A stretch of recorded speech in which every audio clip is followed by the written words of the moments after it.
Welcome everyone! The stream is on! How are we all doing? I am Merc Serene, and we are playing more Etrian Odyssey. I think the hope is that we finish it tonight. Really. Finish the story. There's going to be a whole bit of endgame that comes afterwards. So, we'll take a peek at the endgame, see if it's something we actually want to continue with. Even if we decide endgame is yes, we absolutely want to do endgame. If we decide that's the case, I think we still take a break. Luis, how are you doing? I'm happy to see you here. I have the screen paused at the moment right here. This is the very intro. Whenever you boot up the game, this black screen with some text loads up. I want to reread the text now that we have more context into what's going on. Maybe we pull out some more information from what we're seeing over here. Anyways, let's jump into it. Let's jump right in. One moment.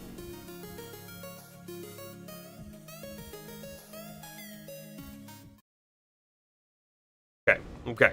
So I'll click back in and it'll start going. The Labyrinth swallowed all. Innocents were stranded. Sinners drowned in the depths, the damned vanished there. The great power was lost to man, and Mother Earth turned her back to the new world. Only the cursed king on his throne in the abyss remembers that golden age. We definitely read that on, Stream 1, but there's a lot more to unpack about it now. It's too bad that we don't have just the text in front of us that we could, fully grok it, But they're talking about the cursed king. Only the cursed king knows. Is that actually the leader of the Radha? I think we're going to find out, maybe. It's talking about the great power of Earth. What is that? Is that just the knowledge that's been lost in whatever was done to save the people and potentially the planet? Well, I don't know. There's a lot to unpack there. But yeah, very interesting. Exactly. Gonna be on and off since you're starting to work, Luis? Yep, no problem. Load game. Continue. So, to remind everyone, right, what has happened, we have made it down to the Fifth Stratum, and in the Fifth Stratum, we find out, oh, wait a second, we are in Lost Shinjuku. We are actually in Japan. We're inside some kind of, skyscraper, if you will. We're finding items like drywall. So anyways, we find that there's elevators. Of course, our characters don't know what elevators are, but we found them. The very end of the last stream, we activated the elevators finally, and we took one of them to a floor where we had not explored before.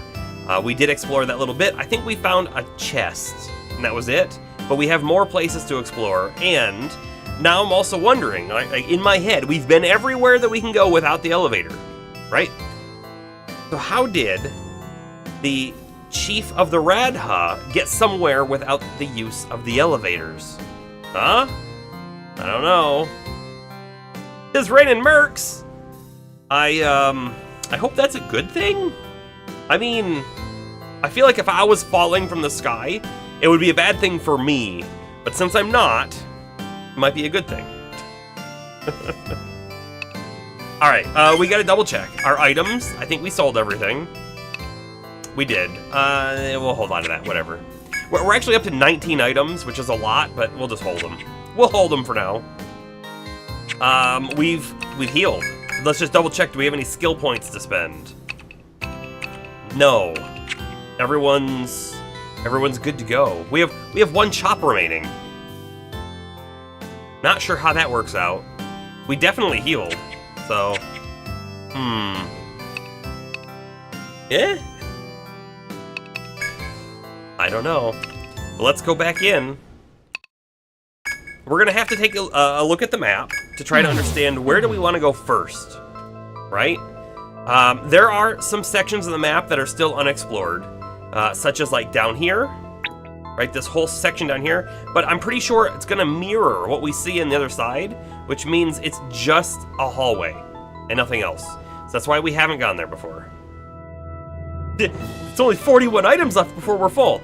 Bomber, I'm really hoping we're not in here for 41 items. That's my hope. but we'll see. Let's keep a mind of where the elevators are, right? We go down a floor. We go down one floor to floor 22. We find ourselves in this gigantic empty space. That's probably where we go first. It may or may not be the correct destination, but we'll find out. And then we have floor 23 over here. Now check it out. One of the elevators is present, but not both? Oh, that could just be a me thing. I may have missed one. Or maybe that elevator doesn't come to this floor. Not entirely sure there. And then if we go down to floor 24, there's another empty space. So this is likely the correct path. Okay, let's come and check over here on the right side of the map. We know of the one elevator right there, right? We took that elevator actually from floor 23. Think? No. We took it from floor 24. No, we didn't. We took it from floor 22. This is where we ended. We took it from floor 22 down to floor 23, and we found just a little room with a chop spot, and that's it. And we've already been to floor 24. So the right side's totally done. There are only 2 locations on the left side that we think will lead us forward. So here we go. We make our way to the elevators. I overshot it.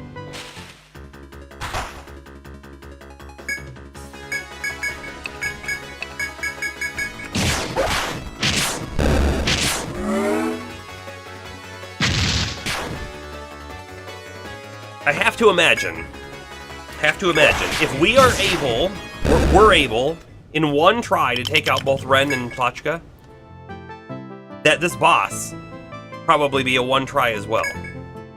Oh, look, this one goes down to 25. This one goes to 25, but it doesn't go anywhere else. So hold on, that's probably the correct path, but we'll take the other one first. The elevator of doom? I hope it's not of doom, because that would be bad for everyone involved. All right, we have hallway.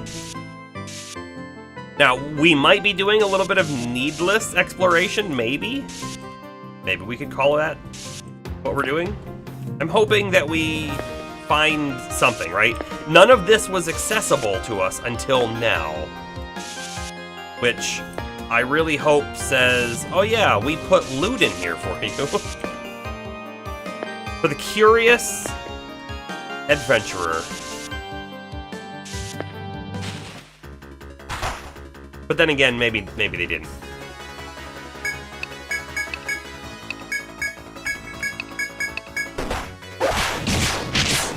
These guys hit kind of hard.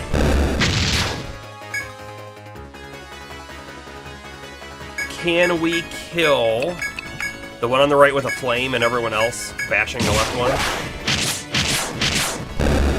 Oh, not if Cerulean goes down. Oh, the worst of luck has happened. I guess we'll revive her.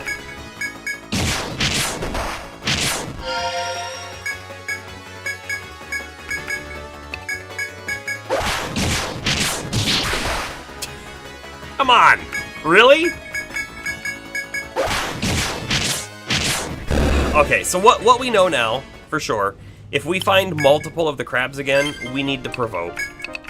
That's what's gotta happen there. We've just wasted a bunch of Merc's TP.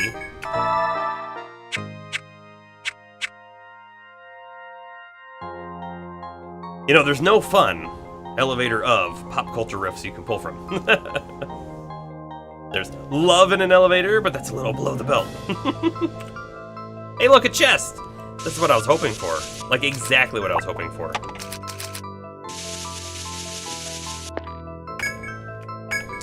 And we find... money. Okay. Not what I was hoping to find. I want gear upgrades. Like, rare... You know what? You know something we haven't found? As far as I'm aware, we haven't found any unique items, right? That's one of the coolest things about some game, or well, exploration, right? is you go out, you find chests, and inside the chests are pieces of gear that you couldn't have gotten any other way, right? A really cool, unique drop. Wow, we took a lot of damage there. I'm hoping we take no damage here. Good.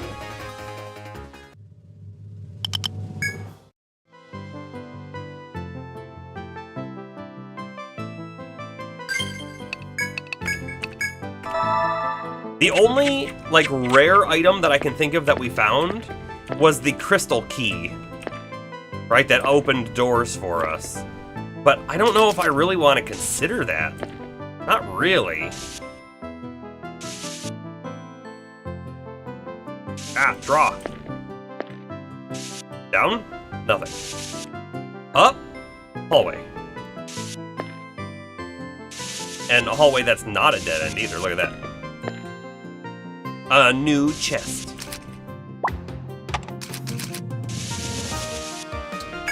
What do we get? Nectar 2. Okay. I mean, one of those, like, healing items may be beneficial. We have a few of them, we don't use them too often, though. Yeah, it's usually simple low-level items the majority of the time. Yeah. It is, isn't it? I think this warrants an Inferno.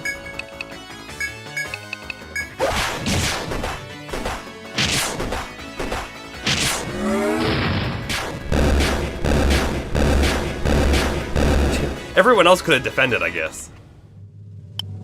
Technically. And I'm not even gonna waste a heal just yet.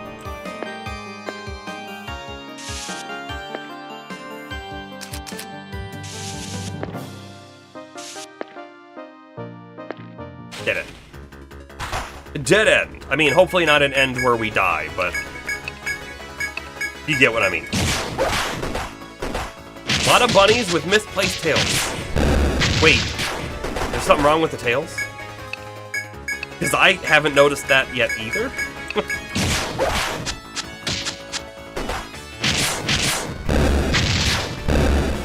I will look next time.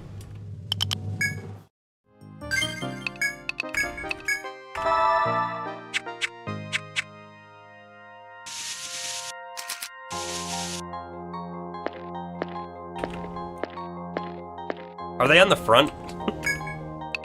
Alright, so hold on. That was floor 22. 23 we've been to. No reason to stop there. 24, on the other hand, should be new for us.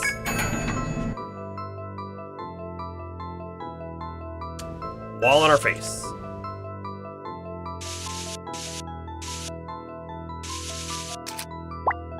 Elevator. And all going down. Okay, I think the way going up is a dead end? Maybe not. I mean, it's probably a dead end at the end of the day. I just thought it was going to be a really quick dead end. Door.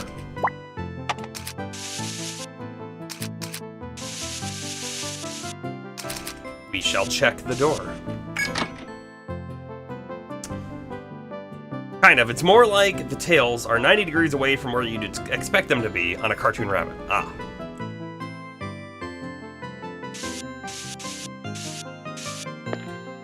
That's a dead end.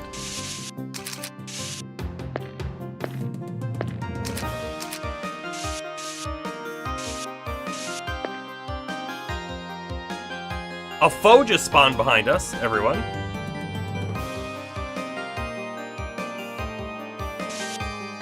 Debating on if I want to turn around and get it right now. We have an enemy encounter that's about to hit.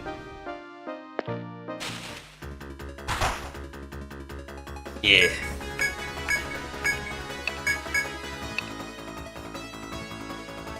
I could, you know what? Let's go back. We'll do a tornado here. This'll kill everything. Worth it. Such nice music. I do like the music. The game's got great music. And then I keep thinking back to that that magazine that I linked the photo of from when the game came out, and it was a UK magazine, where they said that the music was mediocre. Alright, wall there. Goes like this. Nothing. Okay, this was just a trap.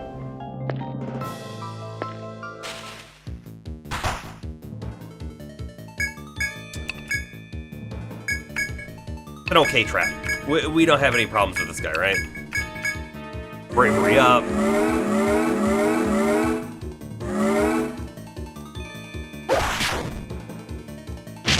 What? Live end?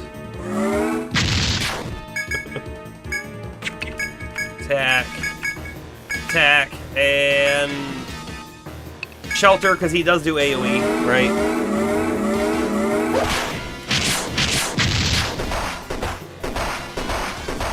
There's that AoE.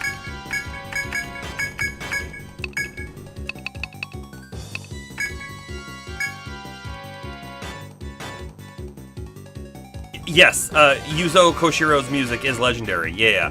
So exactly, right? They called out specifically that the creator of the music has done very good music, and this is one of their worst. Is basically what they said. They said it's okay, but it doesn't live up to the expectations of that person. It's funny. There is a post in the Discord, but it's probably a couple of weeks ago at this point, so I don't know how easy it would be to find, but it is there.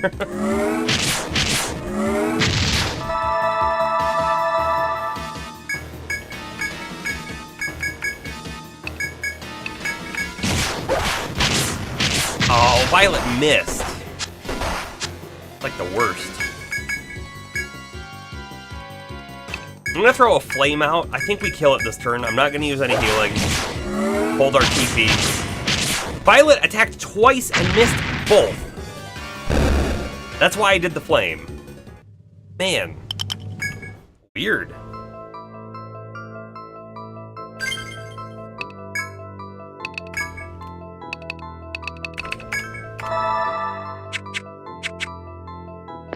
Okay.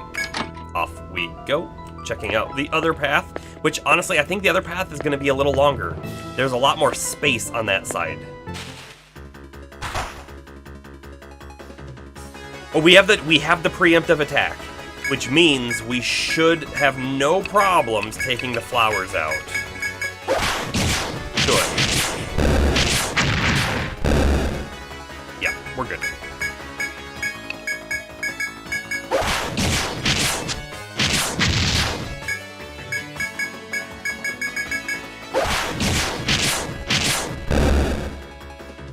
Violet's got a headache and can't concentrate. Okay.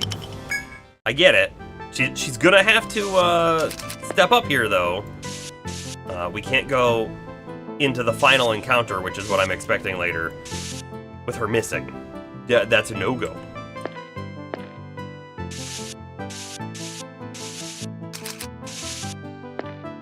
You did give her some ibuprofen, though. Okay. Wonderful. Hallways upon hallways. Let's go up first. It's going to be the shorter of the path. And in fact, that's it. That's it.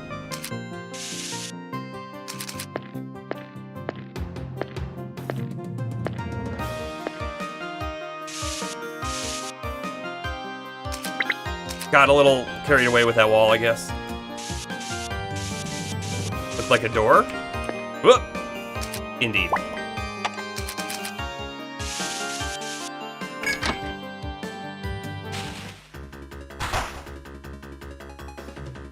Sounds a lot like IRL Violet. Oh, well, we've made the character well then. How much HP do these guys have? 535. I don't want to use more TP if I don't have to, but it is feeling like it's worth it to do one more tornado. Guarantee everything dies and we have to worry about it.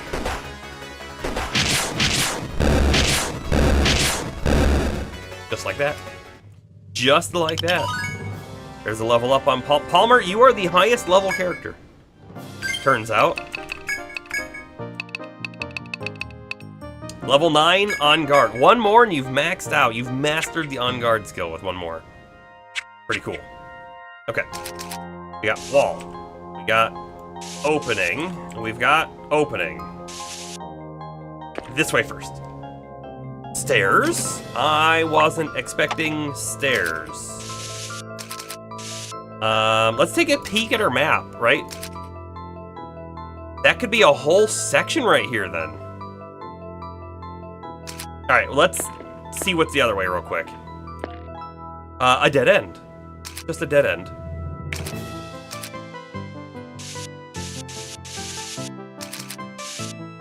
Dead end. There's it is.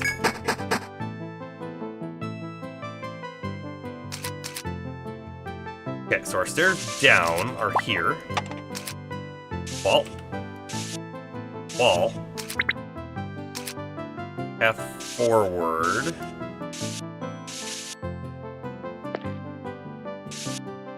Door. Yeah, only because you can survive the fight, you've seen some horrors. That is quite true, actually, right? With your Aegis ability, you do survive. When you shouldn't, turns out. We're gonna do a quick save. I have a suspicion that this room is about to throw multiple foes at us.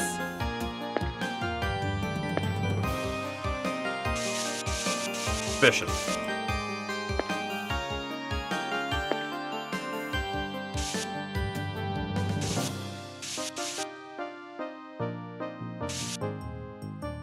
It does look like there's a hallway on the top and the bottom here, so we're gonna be checking them both out. Yep, there's a door. Door.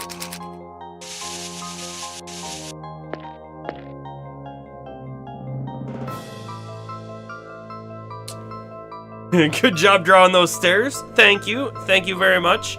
I've had a lot of practice, turns out. Some scientists tried to find a way to eliminate the Palmer race, but none have been successful. That's good. All right, let's check the door first. It'll be waiting for us. Double chest action. Gonna be a really strong, powerful foe that was guarding 2 legendary pieces of equipment. Medica 4, not quite what I was expecting. Composite! That's new. What is it? It is a chest piece that looks to me like it might be an upgrade. 46 defense, 14 HP, but a -4 on the agility, which I don't love. But let's double check. I believe, yes, Violet and Palmer are both wearing the same exact thing.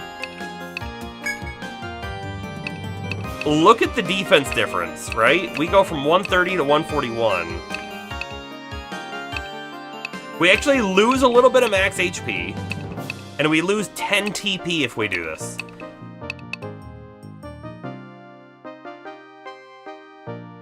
Arnold Palmer was collateral damage in the scientist thing. The secret perfect mixture of iced tea and lemonade's now lost forever. I do really like an Arnold Palmer. Yeah, the legendary Medica. The legendary Medica 4 even. It's not even a 5. I think we do this. I really don't want Palmer to be slower. But I'm pretty sure. So provoke will go off a little later in the fight, which it only matters for turn 1, because every turn that we re-up it on its last turn. So we should never really be missing provoke later on in the fight. Parry, I think, always goes off first, right? It's just an action that doesn't take any time. So we don't have to worry too much about his speed. I do worry a little bit about the TP, because when he's doing provoke parry in big fights, it actually does quickly eat his TP.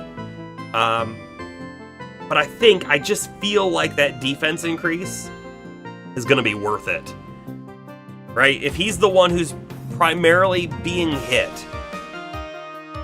The more defense he has, the longer he's up for. Although, then again, parry negates all damage, so there is that to think about too. But here we go. We will swap. And I guess we'll do a quick save. Not that I'm worried, because we're gonna go own this thing.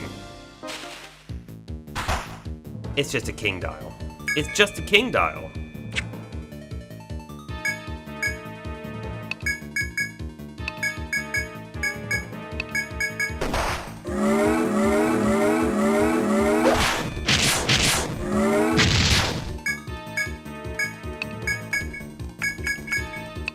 Guess Merc should cure himself. So we will. And I don't think this thing does AoE, so I don't even think I'm going to shelter. I think we just attack now. Just bring it down.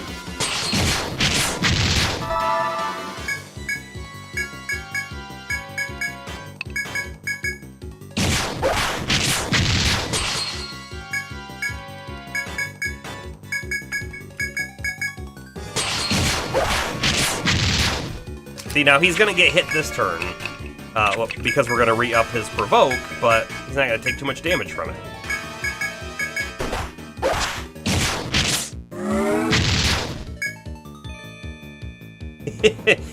You can't even describe how excited you are to find out the secrets of the Labyrinth. Well, if we're lucky, we will find out the secret of the Labyrinth. If we're unlucky, story ends without the resolution on the mystery, and we have to do endgame.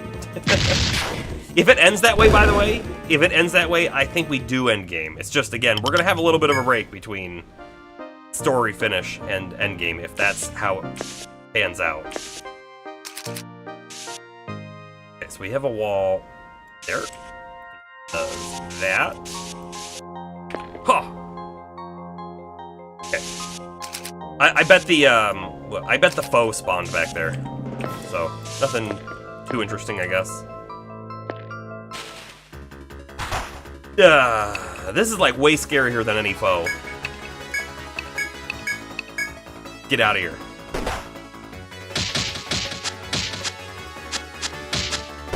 So much scarier.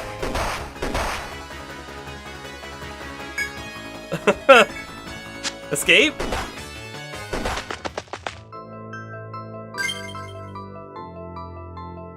You can't make that up. You can't make that up.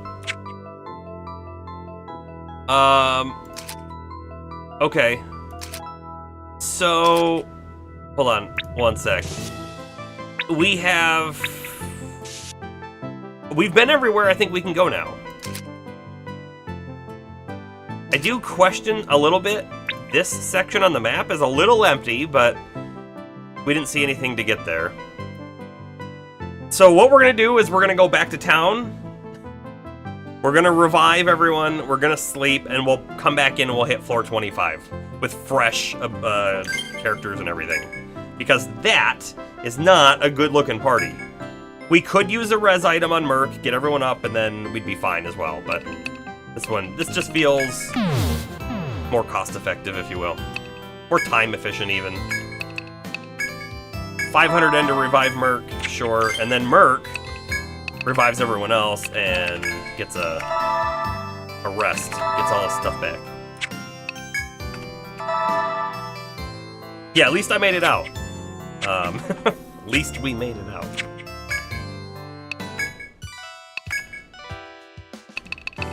Sell all of our junk. Blood mail, blood gauge, the Owlos. We'll check it out. This is just defense 42.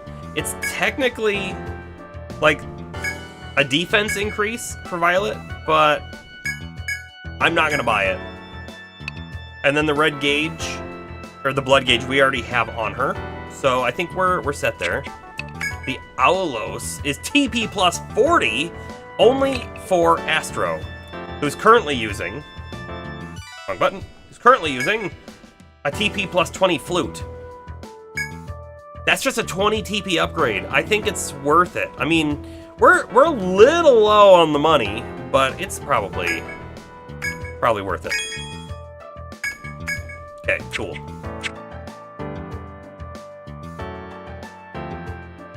Oh, Luis lost a full team to Petrify in Etrian Odyssey 2 today.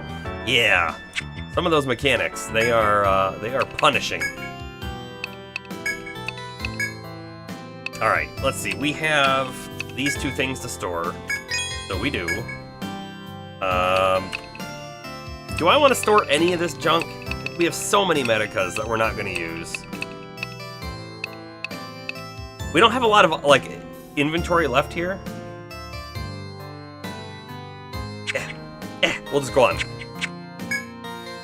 Oh, I do need to nap. We're going to go towards nighttime. I don't know if there's going to be a big difference.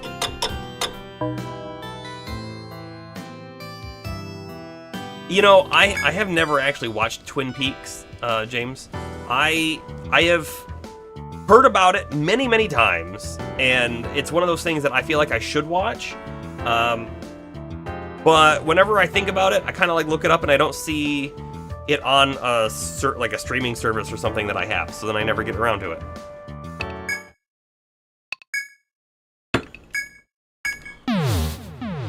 Okay. Floor 25, here we come. We might have a whole floor left as well. There's maybe a little more than I was expecting. But also, I'm gonna mark these as taken.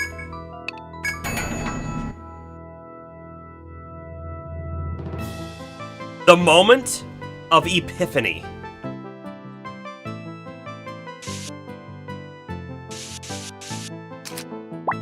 I like the name of the floor.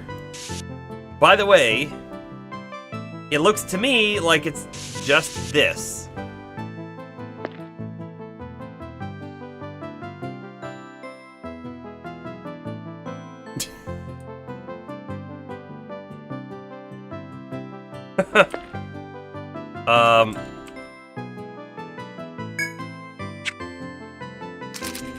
This wasn't quite the moment of epiphany I was expecting.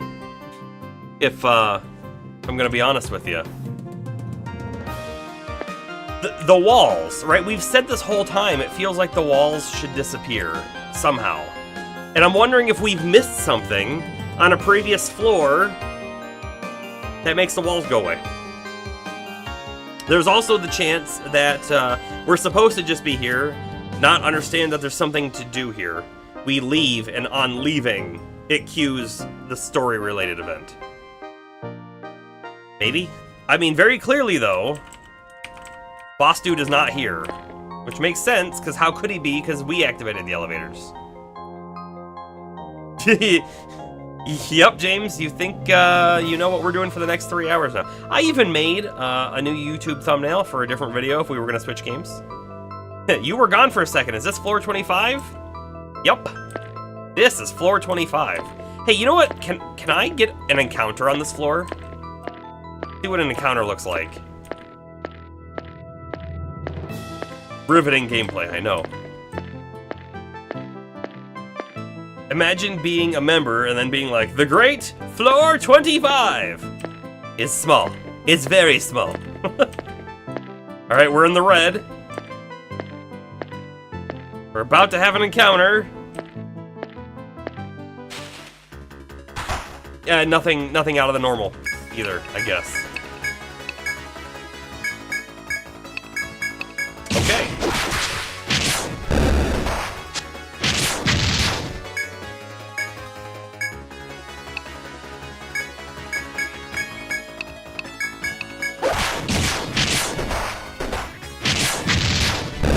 I was partially wondering, right, if there would be a unique encounter in this area or something. Nope. We did get a level up, though. We did get a level up, though. Alright. So, let's do our level up and then let's leave.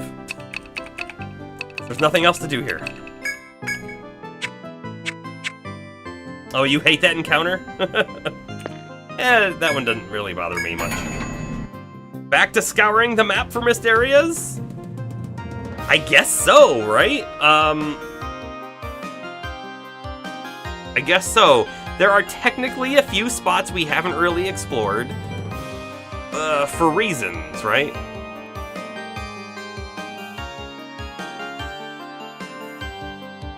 Let's see. We know all the spots we didn't walk on, right? You know, I left them like that in case they're important. I will say, right, that there is very clearly something on the floor where the elevator switch was at, which I'm trying to remember exactly where that was now. Elevator switch was actually here, wasn't it? Elevator button. Oh, no, don't do that. Cancel, thank you. Ankh-shaped item. But when we got to it, it said, there's an ankh-shaped piece of metal on the ground. You kick it, or something like that. Like we didn't do anything with it. It's just there. So we need to clearly somehow get like a character to tell us we need it, or we need to find where it goes and go like, oh, we remember seeing that. Oh, that encounter, you hate it because it gives the least amount of XP for the floor. Oh, okay. Yeah, elevator butt. That elevator was a butt. It took us nowhere. All right, we could venture down here and see what's over this way, right? There's a whole hallway we didn't go to. Honestly, that hallway is probably the biggest piece that we didn't really see. Let's go back to the next floor.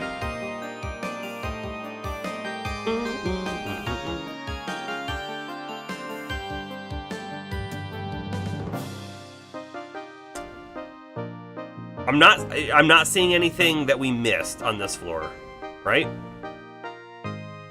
So we go to the next floor.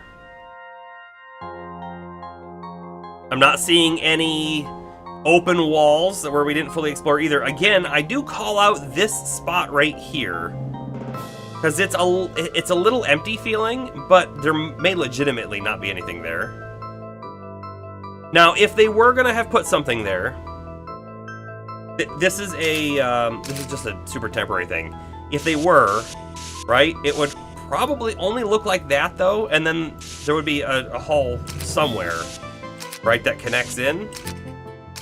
But I don't think that's the case either. I assume you mean you're on your phone. You're tired to get on your computer, and the map is so small. Oh, I can't help you with that. I can't help you with that.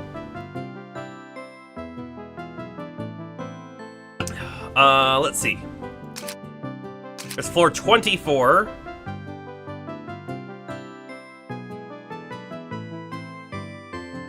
I'm not seeing any missed sections here either, and then we hit 25 again, and there's nowhere for us to go. Your phone keyboard's been your nemesis lately? Yeah, that autocorrect. Okay, so what other options do we even have? I mean, we were just at town. We could go back to town again and see if someone will say something to us.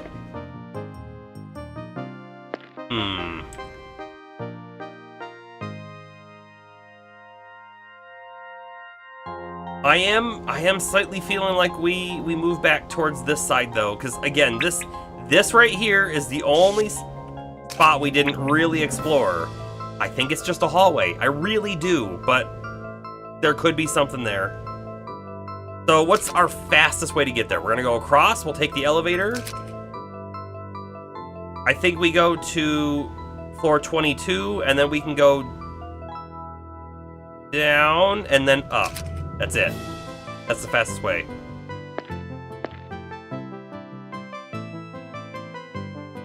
Not just autocorrect, but it's also too small for your fingers. You need to get the tablet phone, and then you can...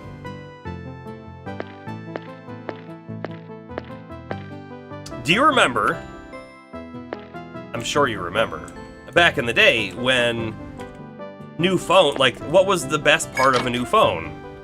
It was smaller, right? Smaller and smaller and smaller until all of a sudden it became, no, bigger is better. Hey, actually, hold up. I did make a mistake on this map. There is an elevator right there.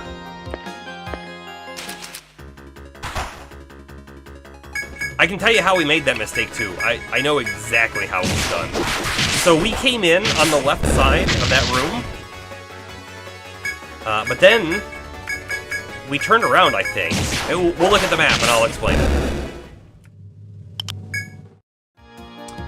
Yeah, so we came in through this door, and we saw it there, and we mapped out some things, and then we went back and we went down and we came in through this door, and I saw the elevator, and I assumed it was the same one.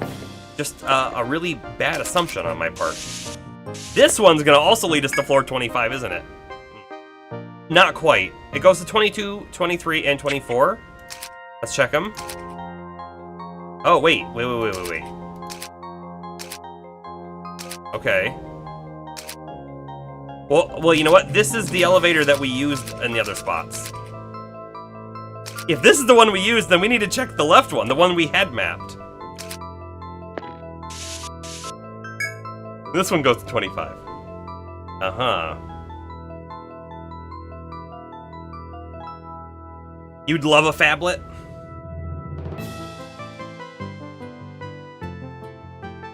Physical keyboards are your favorite thing about a phone. If a phone has a physical keyboard, you are 86.7% more likely to buy it.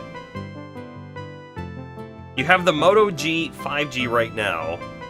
I am so not up on phones. I have a Pixel, and I can't even remember off the top of my head if it's a 7 or an 8, which is so funny because, like, I was super into this stuff before. I have a Pixel 7.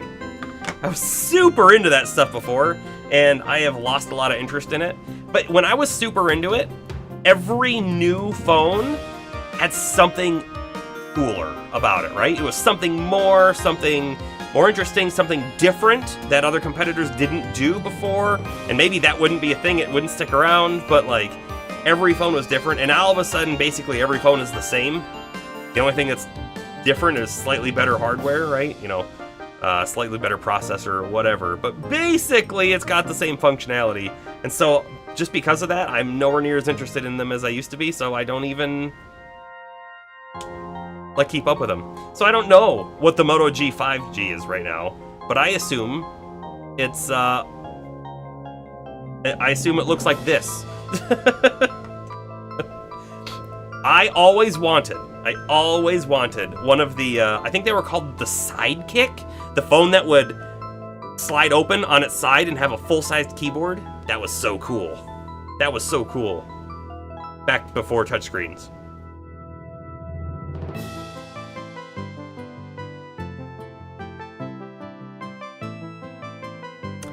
Oh! You got into the Motorola because they had a phone with easily attachable mods. That's the one that had the back plate that came off, right? And then you could put on like a larger battery pack, and I think you could pop it off and put on like a camera attachment. Is that right? I remember that phone. I didn't have it. I do remember it.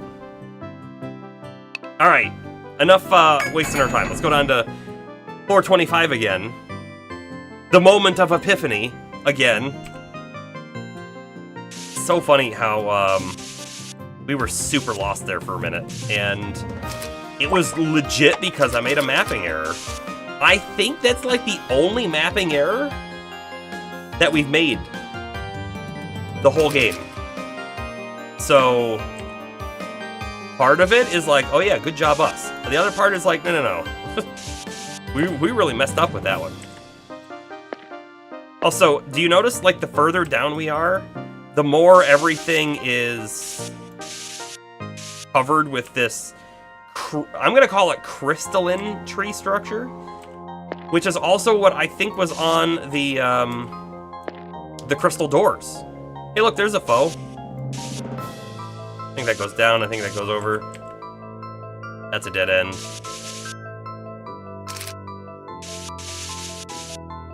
I mean, we have to check it out, right? The flagship mod was the projector. Did you have that? It worked really well, and you wish they continued the moto mods.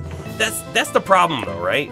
With stuff like that, is it is gimmicky, and it has to be like really well received, or not enough people will buy it. Also, we are on ground floor. Check out the window. We're on ground floor. We look outside. There's a railing. There's some hedges, some trees. It doesn't actually look overgrown out there. It looks manicured, interestingly enough. Also, this guy doesn't want to fight us. He keeps running away.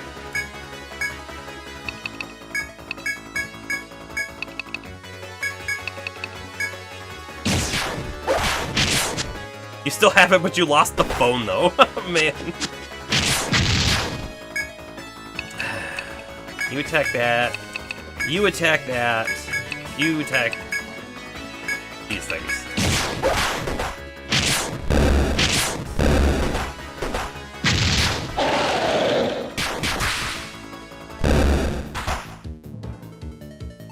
The foe turned around. I wasn't expecting that, and I don't know why. It's a tree tusk. Okay, so Violet and Palmer are at half life now. So let's keep that in mind. Cleaver. Provoke. Fire. Hopefully it's weak to fire. And then I think we do a salve 2, because we've got 2 people to cure. I could do 2 cure 3s, but it's the same like TP expenditure, and we should do a full heal anyways. This one is a biggin, that's for sure.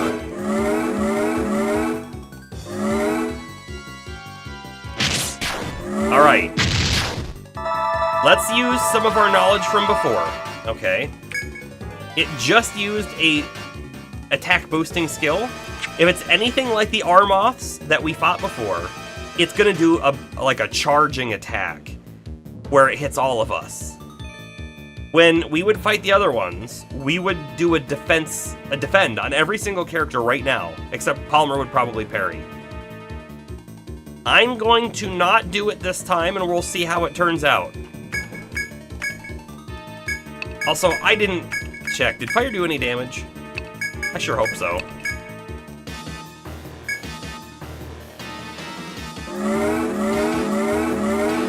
Alright. Oh, it did a single target. 918 on Cleaver. Fire does 295. So Fire's doing okay damage.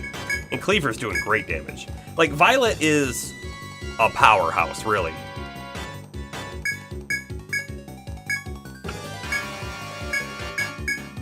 Let's see. I don't even think it's worth it casting our TP song right now, because this thing's already mostly dead. I mean, not mostly. It's almost half dead. 298 from Astra. Like, Astra does more damage than Cerulean does as well. I feel like Cerulean's damage has fallen off. I always felt like she was never super strong, but I did feel like she did more damage on average than other characters, and now she certainly doesn't. I don't know why that is. Especially because she's like maxed out on fire. We aren't using her best attack. That's also true.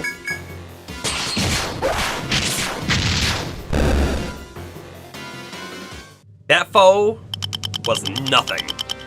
And it dropped us a Curse Tusk.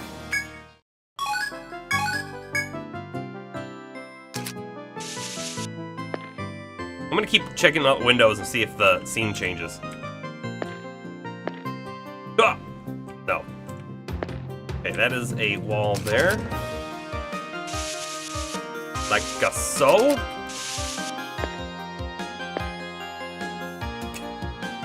It's weird that it's the same scene every time.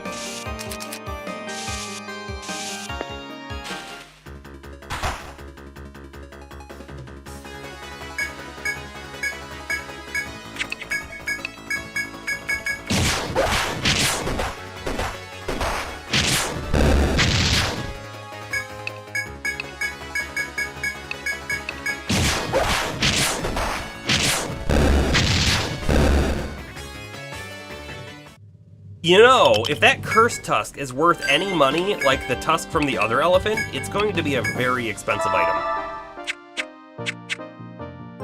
Very expensive item. Excited to find out.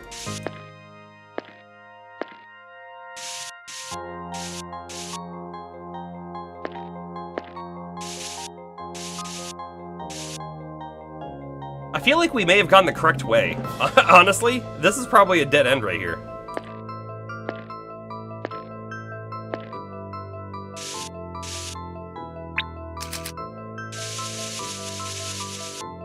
Let me also make sure we get all of our stepped on spaces marked.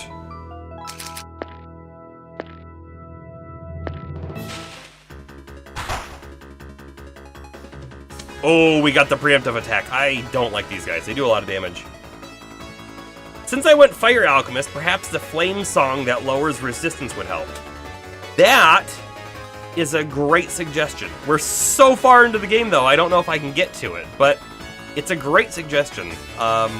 We'll take a peek at it when Astro levels again. I'm gonna do a Tornado.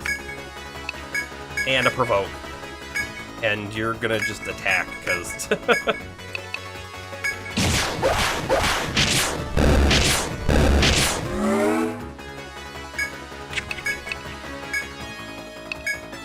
I think Palmer can kill it. We'll see. Oh! We actually killed it with Merc. Alright, let's actually take a look at it right now. See, we looked at these before. Where are they at? Oh, it's this one, right? Yeah. Party's fire resistance raised while the enemy's decreases. So if we had used this, and actually, here, speed, strengthen, weaken, all up. Cast it earlier, we get lots more fire resistance, they get a lot more fire weakness. If we had maxed this out, I bet you Cerulean could do double damage, if not even more. We never even considered this, honestly, and I don't know why. In my head, every time I looked at these, I think I just felt like... I think I mentally checked out when I read Party's Fire Resistance Raised. And then I think my brain said, done. That's what it is. It raises our fire resistance. We never get hit with fire magic. Worthless skill. I think that's what was going through my head. But there's clearly a whole secondary part of that, which makes the enemies weak to it. It's a bit late now. It's a bit late. I don't know if like even a single point is helpful anymore.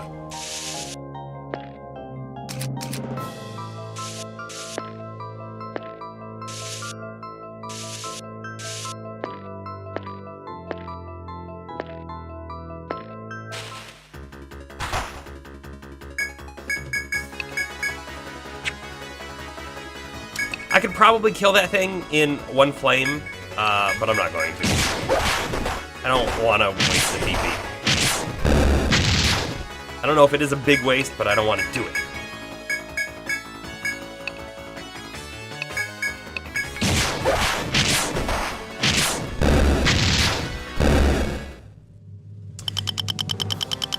If you remember right, it can make fire weakness even more weak. Oh, so like it compounds, which is pretty cool. Alright, so there's definitely path down there. Dead end. I couldn't quite tell from where we were. It may have turned or something, I didn't know. And anyone who's resistant then becomes neutral. Man, that would have actually been so helpful earlier on. We squandered that opportunity.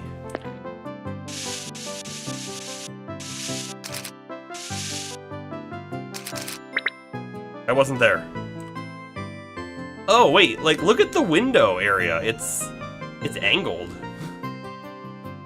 Okay. I wasn't expecting it to look all deformed.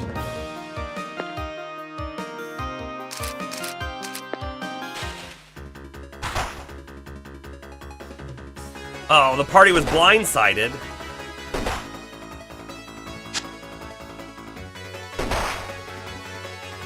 Yow. Yow. Tornado right there, please. Provoke. We're actually going to throw out an Inferno. The Tornado and Inferno will guarantee that these things die. I'm actually wondering if that's overkill. I think it is. Let's instead do a Flame on the big guy. We're going to do a specific Cure 3 on Violet. And I'm actually going to start off... I was thinking about Shelter, but... that thought went away. Uh-oh.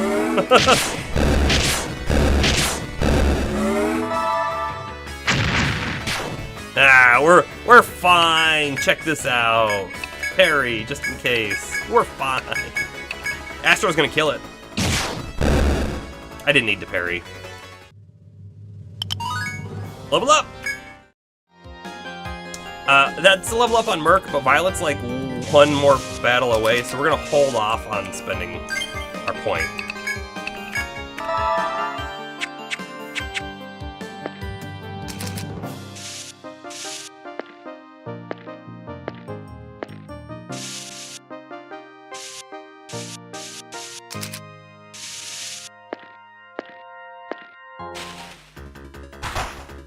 Just a big winding single path.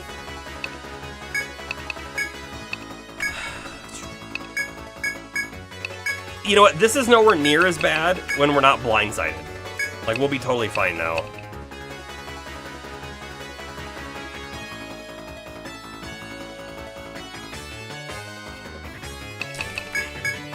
Yeah, I don't know. The Flame and Astro should kill the bull off.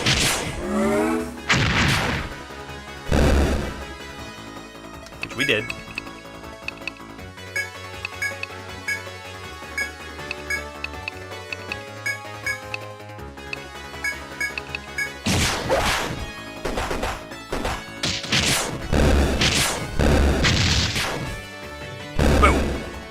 Everyone's dead.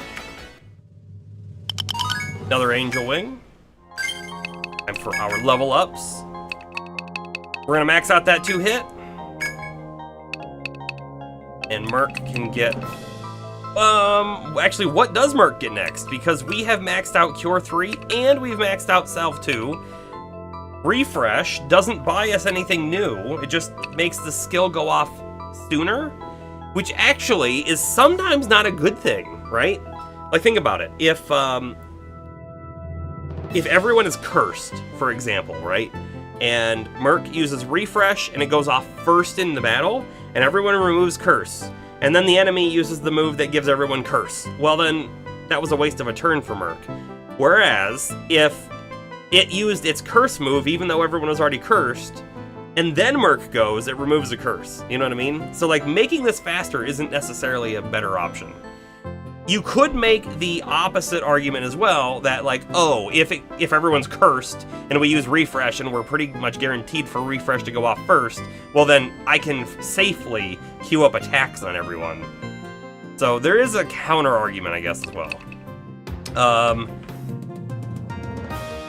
There is a better Revive. And it does say the heal rate goes up, which means that they should come back with more than 30 HP.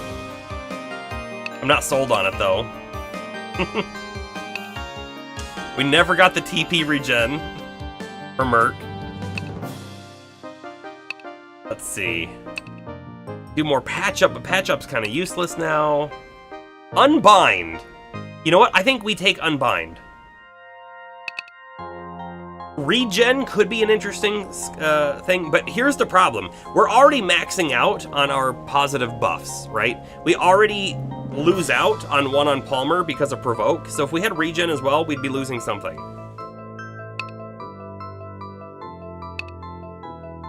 CPR is a really interesting ability. It's like Aegis for Palmer, but it's chance that party members will survive Mortal Blows with 1 HP, but it costs 16 TP. So it's a large TP cost for a chance. I'd rather just take the chance that they don't get hit. You know what I mean? If everyone's gonna get hit and someone's gonna die, it's probably gonna be Merc. Alright, we're gonna put a point in unbind. This one will remove one bind, it doesn't say what kind, so it should be any. We keep leveling that up, we can get up to 2 binds, 3 binds, and then it just gets faster. I like it. I like it. Sorry, I don't remember what the map looked like. Gotta double check that those are walls, okay.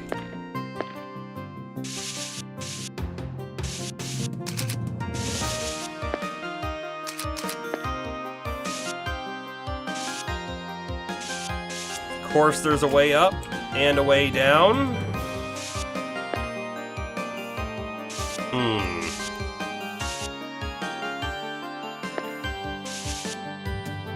And away this way.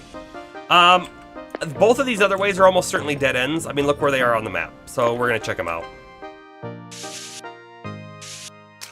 I feel like I'm feeling just a slight little bit of like gameplay lag. I don't think we've ever felt in this game, so I'm a little surprised about it.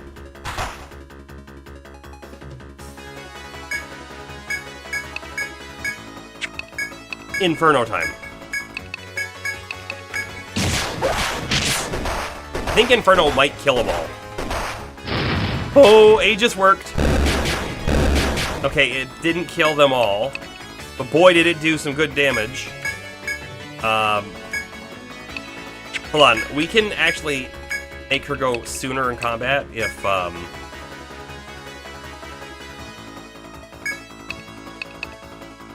she just attacks.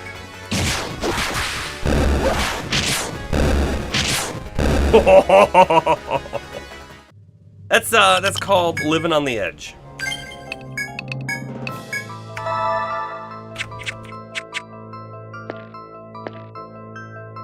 Chest. I was hoping for a chest on one of these paths. Likely means there's no chest on the other one, but we'll check it anyways. Come on, Hamau Prime. That's a full heal if I am not mistaken, plus maybe TP. What did I say about a foe on the other side?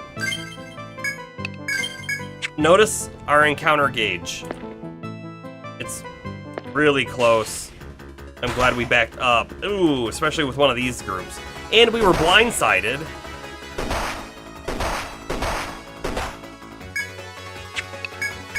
That is garbage. That's what that is. That is garbage.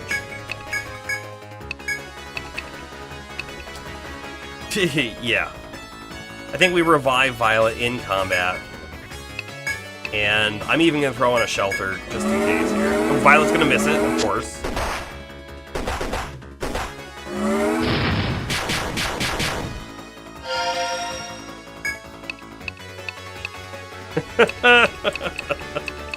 I think someone else is going to go down here. But we will parry on Palmer. Guess I'll salve 2.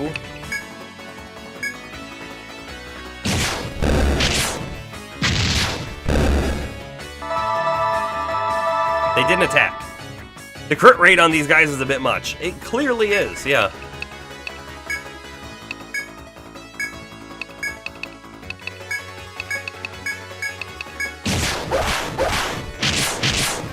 I thought we had it with the melees.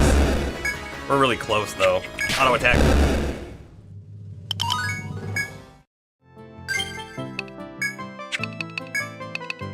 No, that was on Cerulean.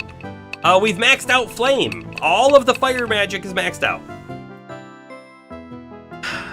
So now we have to ask ourselves, what do we do next, right? We could add in another element, but the odds of it getting any levels is really slim, which means it's not going to be very effective. So then there's poison to think about. It takes 2 levels to get into poison, though. Or we just sort of like grab one of these things. Warp visits the last geomagnetic field, which honestly sounds useless to me, unless we've forgotten to buy an Ariadne thread. Which actually sounds like we may have forgotten to buy an Ariadne thread.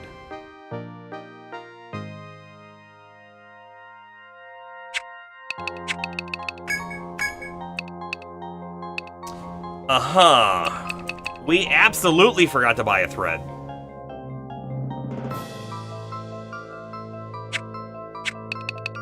We forgot to buy a thread. That is unlike us. I mean, we've done it a few times. I was actually thinking of doing scavenge for item drops, but I don't know, like, I feel like this late in the game, unless we're doing endgame for sure, it's not useful. If we do endgame, right, we have at least 10 more levels ahead of us. At least. Because Luis was saying he got his characters up to like 70 something. So if we did that, I mean, poison would probably be the next good thing to do. Should you start panicking? Nah, I think we're good.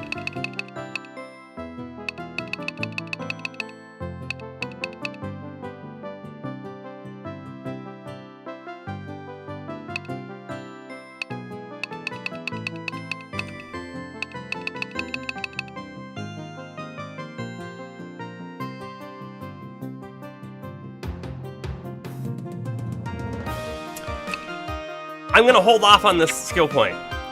Not spending it right now isn't going to matter too much. I think we'll be fine. Quick save. We fight this thing. It's just a D-Solar. It's just a D-Solar.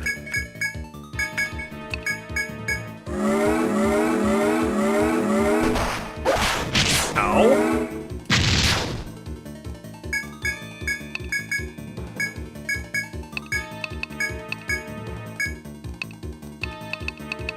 Shelter, sure.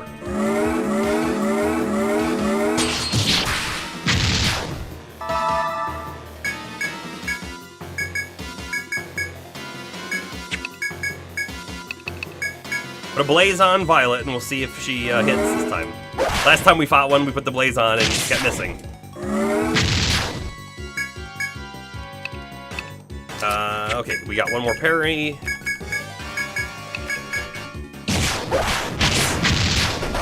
820 with that blaze, nice. AoE attack.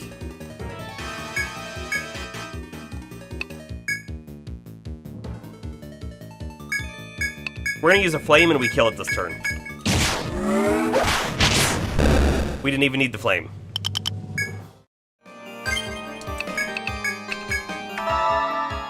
The flame was a little bit of a guarantee, if you will. Okay, but we are missing an Ariadne thread, right?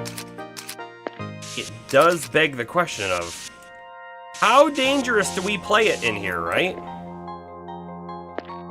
Alright, that is just dead end.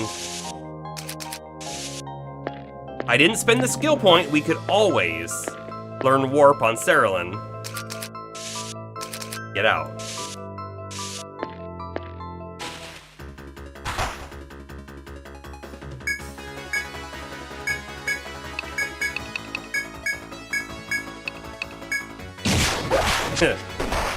Life to the edge? That's where we are right now. For sure.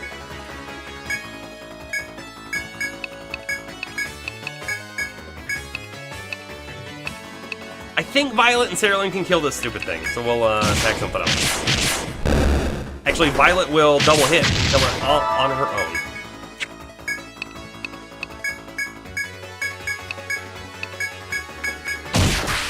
Oh, big hit from Astro. Nice. Bomber, you're still preparing to panic. Okay. Hey, I like it. I mean, as long as someone is panicking, then I don't have to, I think is what that means, right?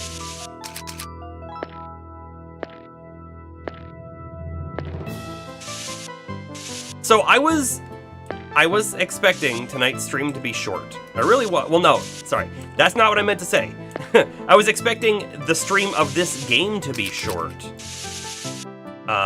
And so I had a whole nother game prepared, and I will say it wasn't Last Epic, but I have that in my cart in Steam right now, so it's probably being purchased soon. PM. If that's what we really want to start with next, which I think it's a good option. I want to go up. I want to go up.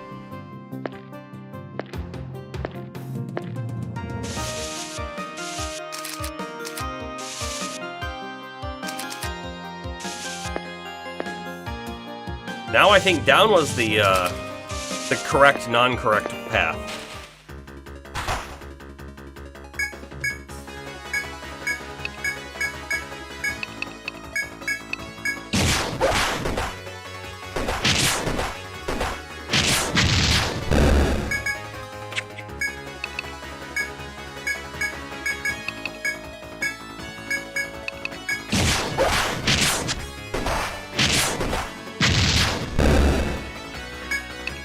We should probably be playing this a little safer, as in provoking and all of that. Because you know what? These guys do quite a bit of damage to us. We were fine, but if they had all targeted, like Violet, for instance, she would have died.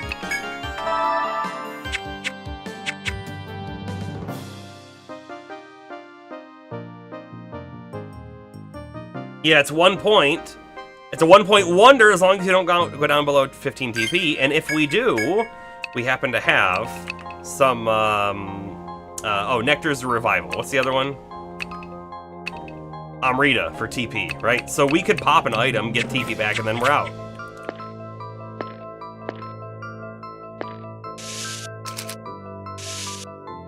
So we'll probably be buying it.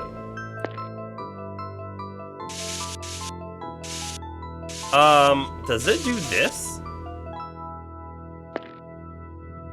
No. It didn't do that.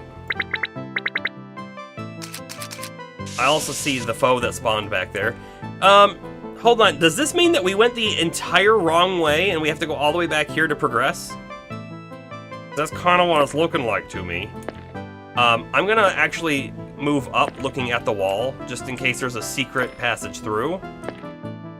We found so many secret passages all the way through the 4th Stratum. All the way. Like, beginning of the game all the way through. And in 5th Stratum, honestly, we haven't been looking that much. And I think it's because I've got some incorrect expectations, if you will.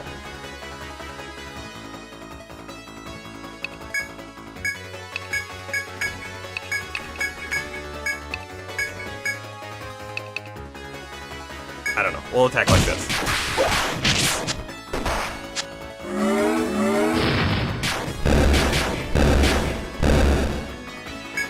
Nice. Auto attack. So my expectations are that these walls are going to go away. I don't know why. It's been my expectation the whole time. There's been so many like close areas that there could be secret passages, and I've just been not checking.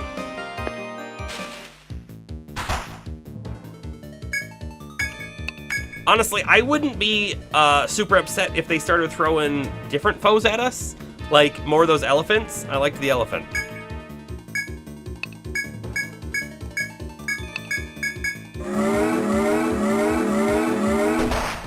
Ow! Attack Cerulean like that. Who do you think you are?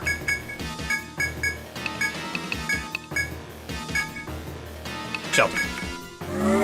I always want to do Blaze second on these guys, but we gotta be prepared for the AoE hit. Double hit. I love it. You love to see it.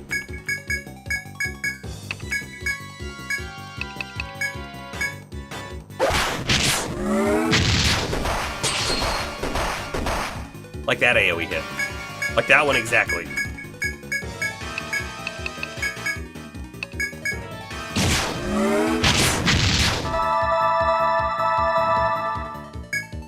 And it's dead this turn. It's dead. There we go.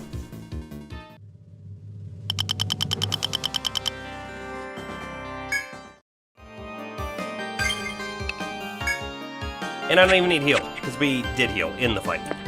Oh, check the wall. Nothing. Nothing. Alright, game. And that is dead end.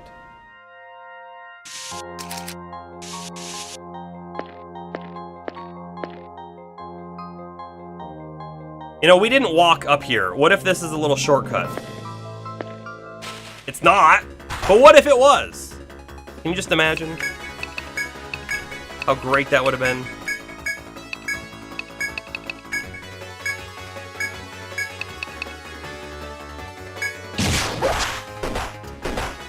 Merc, you missed. Okay. Palmer couldn't provoke. He got paralyzed.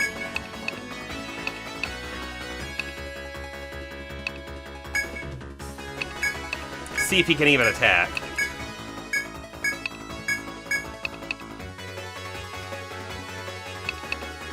I don't know who Astro should attack. Violet might kill this on her own.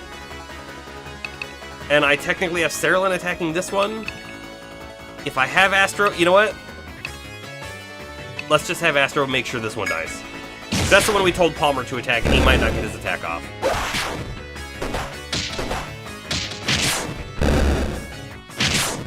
Perfect. We didn't even need to use Cerulean's TP there. No shortcut.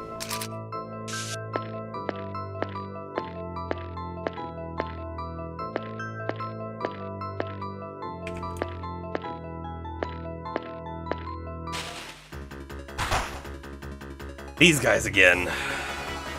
Boy. I should probably provoke, but I'm not going to.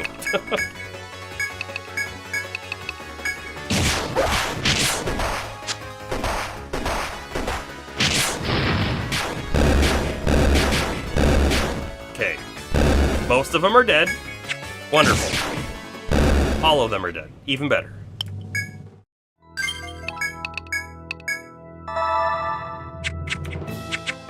Heal up.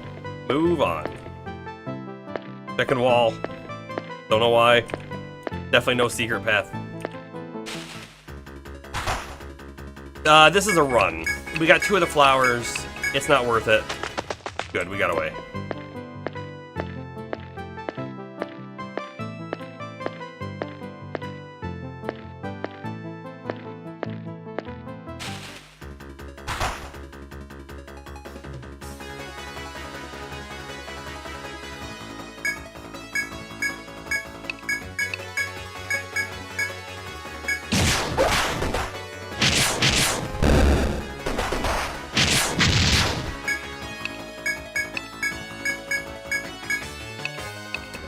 I'm gonna have Merc hit this one.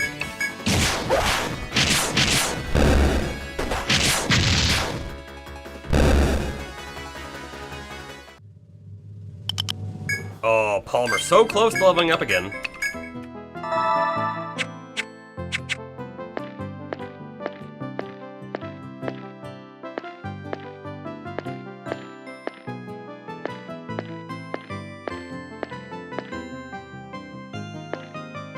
We're gonna step on all these spaces.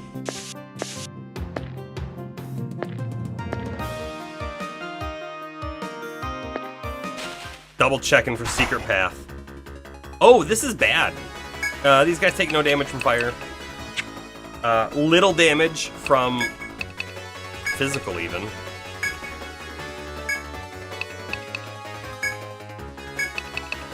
I'm gonna have the other guys all attack one. Hope that maybe Violet's attack's gonna go off. By the way, I did see On Guard came up. It goes so fast, and I'm not really watching the log up there. That's why I was saying before, it would be really nice if there was actually just a log that we could always have present on the top right of the screen or something that lists everything that happened, how much damage, who took what. That'd be great.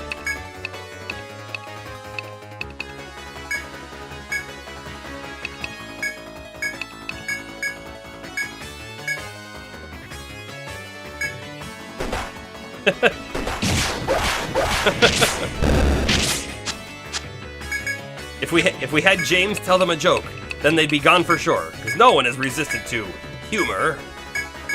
I love it.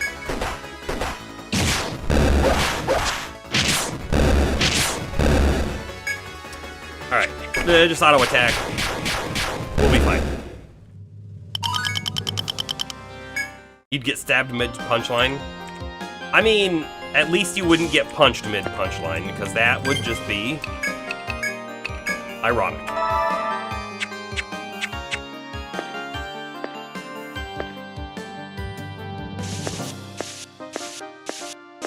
And we have returned where we started. Hey look, it's morning!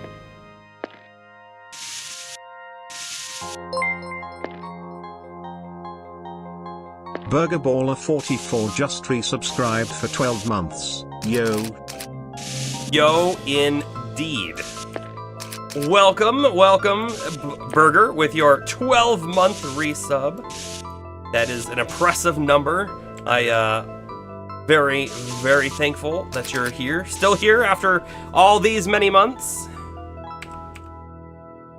The Burger Man himself, everyone.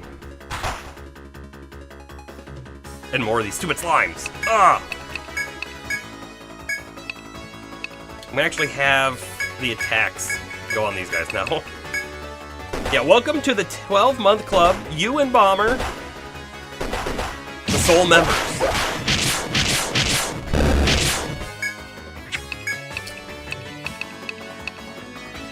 Think we can do it this way. Shoot, I actually wanted Astro to attack the left one. That worked out. It worked out. Might as well go back to the Geofield. Get the area I need while I can. It's probably a solid suggestion, Luis.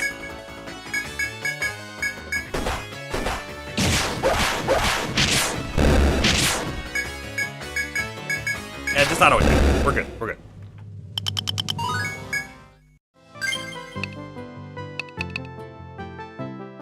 It's probably a very solid suggestion. How about we just say we're gonna do that? Save successful. I could learn the ability on Cerulean, but I'm still not decided yet, if you will, on whether we should go for that or if we should go for poison. In my head, ever since we started leveling Cerulean, I was like fire and poison. But it's been so long that I'm not necessarily sold on the poison anymore. But we could also easily turn around. We're not that far away.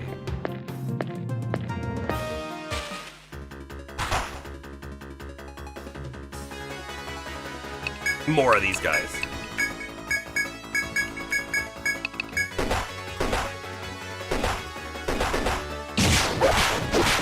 Jeez.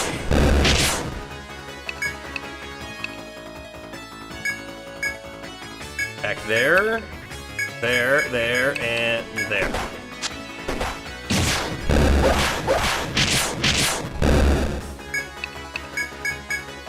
And just auto attack from here. I don't.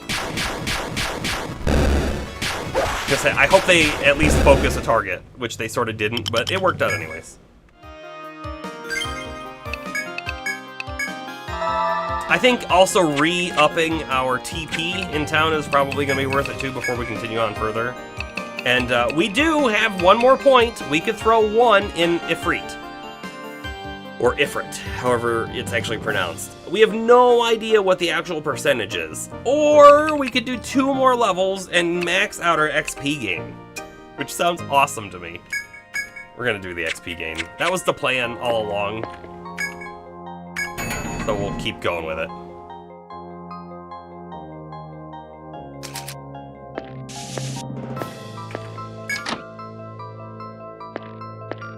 I find it kind of weird that the healing point that they put on this stratum is so far away from kind of where you're ever gonna be. I feel like usually they sort of put them in the middle, if you will, of somewhere you're actually gonna be so you can use it. But I guess we still want to go back to town for the Ariadne thread, just to be extra safe.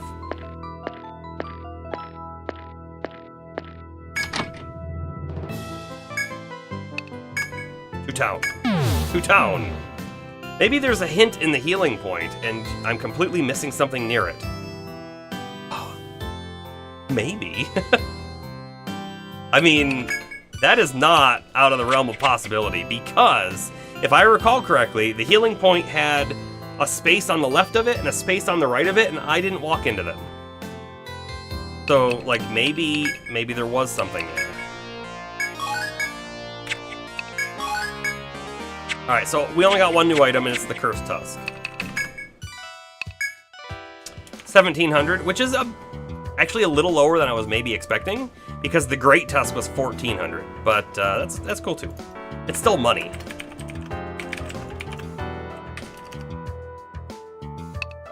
And it might unlock something cool. Well, there's the composite, which we have a blood helm, a ward gem, medica. Yeah, no new weapon. The blood helm is just defense 8. We'll ignore that. The ward gem, 2 defense and 8 tech. Let's take a quick peek, right, at what Cerulean has. It would swap the Sea Charm, which doesn't have any tech on it, but it does have 20 TP. I mean, tech would help us do more damage, but TP makes us have the ability to cast more spells? I don't know. Ariadne Thread. Purchased. Okay. We got the thing. We got the thing. We asleep. And we go. This is it, right? This is we're now going down the hallway to the end, right? No more crazy detours. We'll find out.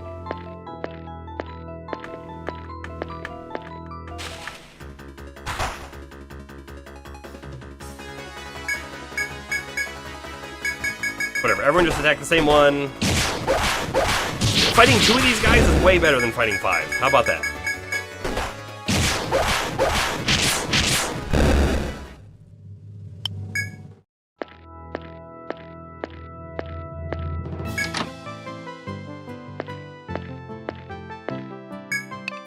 Back down. Hey, so there's something, by the way, that we've seen in the very beginning of the game, and I've never been able to figure it out. Luis, you probably know what it is. So on occasion, the indicator down here, right, that shows us how close we are to an encounter, occasionally it has little bars inside it that are colored. What do those mean? I feel like we're far enough into the game now that I don't care about that being a potential spoiler anymore. You know what I mean?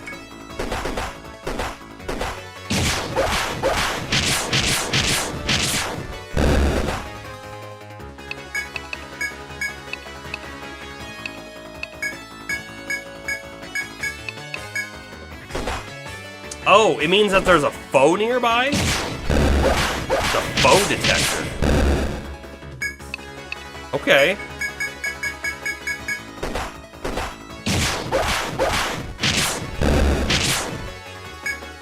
Alright. Don't die, Violet. We're going auto. Got hit, though. Boy, did she get hit, though.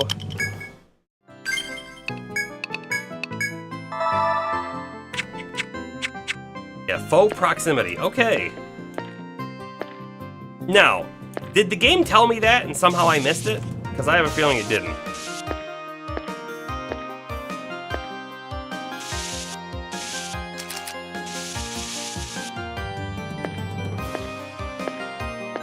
And you laugh. That makes me feel like it may have.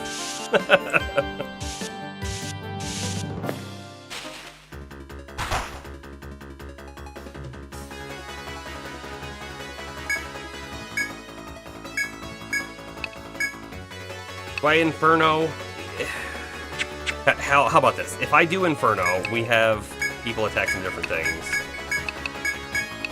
I think we'll kill everything except the one thing that Merc hit. Fish, this game telling you something? No way. I mean...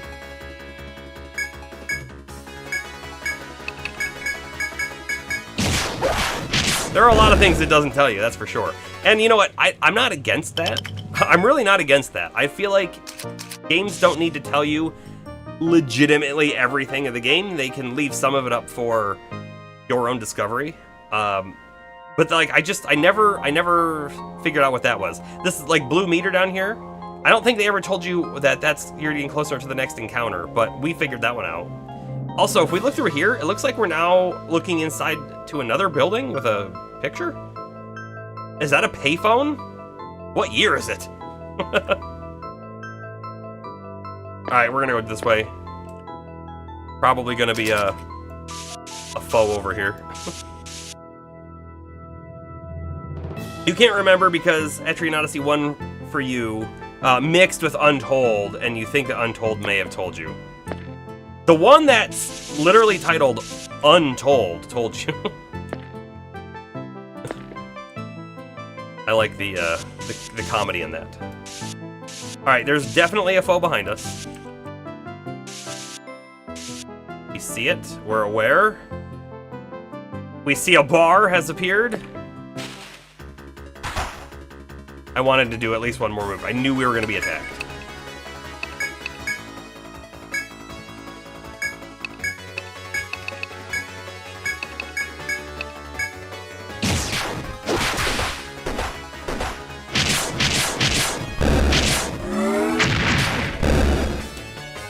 Surprised we didn't kill at least one of those. Not like super surprised, but kind of surprised. Jinx, that's telling. It is, yeah. All right, we'll just turn back and face it head on. I should have healed first, huh? Oh well. We'll be fine.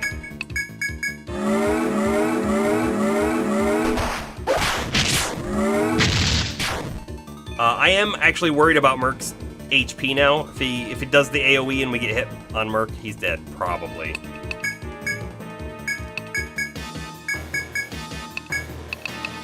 South 2 it is.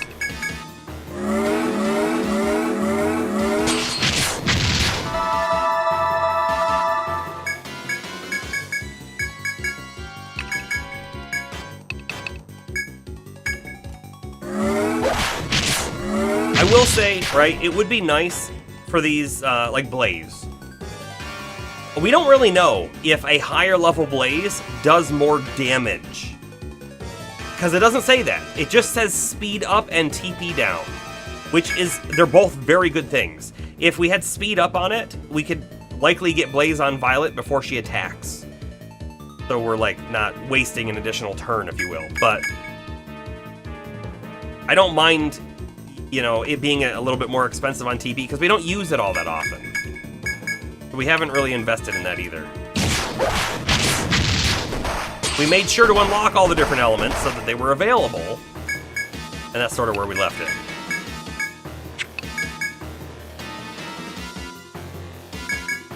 This might be dumb. Nah, we're fine.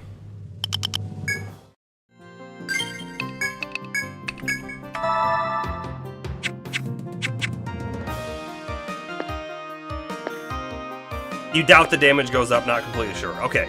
Oh, that is actually a wall.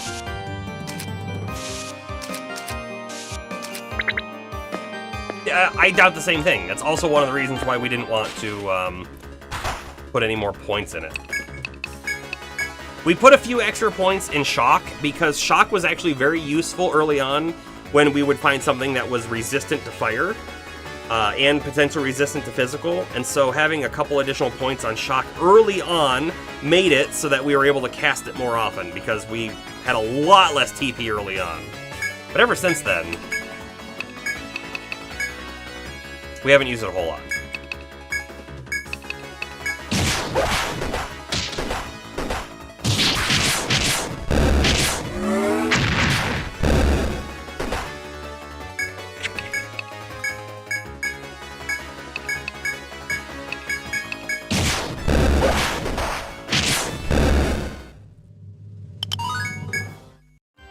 One more level up.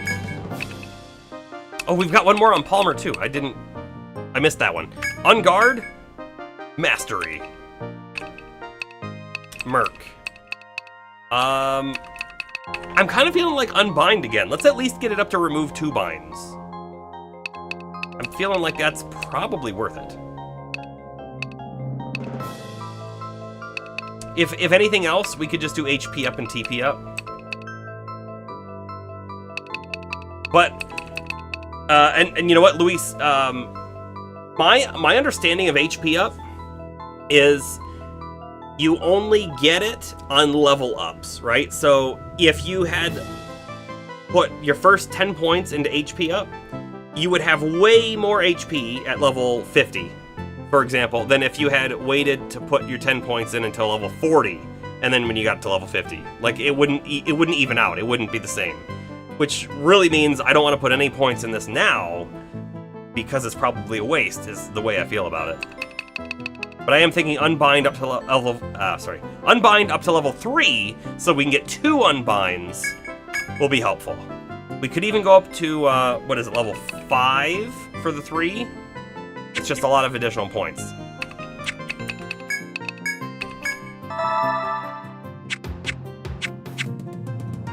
Ah!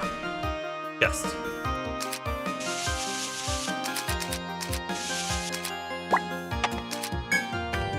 And we come across a chest, and inside the chest we find a demon coat. Ooh. How much you want to bet? It's a special equipment for demon hunter, or whatever they're called. Dark hunter.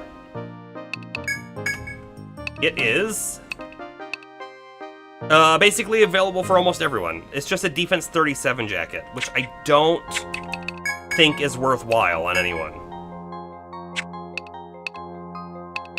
And it's not worth it. We found a piece of gear, it just wasn't good. Not good enough for us. Bomber, at this point, you're thinking, what will help us beat the final boss? Likely, the chief. So you'd make level up decisions based on that. Do you think he'll be able to bind? No idea, right? That's the thing, we have no idea if he'll be able to bind. But if he can bind, it might be very helpful. Because we, prior to that level up, getting unbind level 1, we had no way to remove binds, right? Prior to that.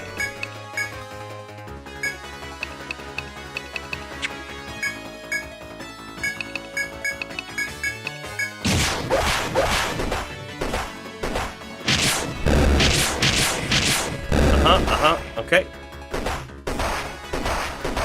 The AoE of these guys, I hate it.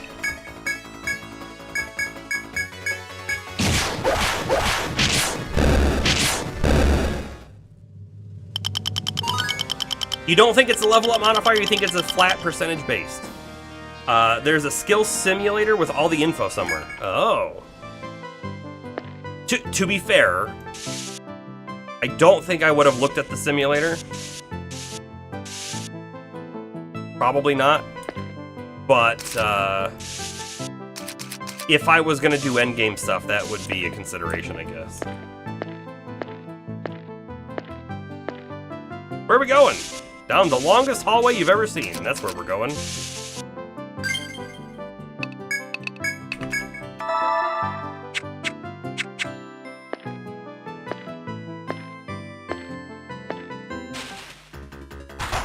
I think there's an elephant in front of us. I think there's an elephant in front of us.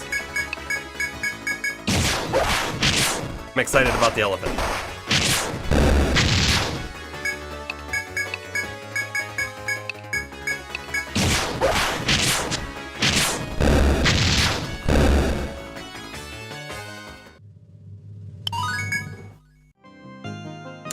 We could get poison now.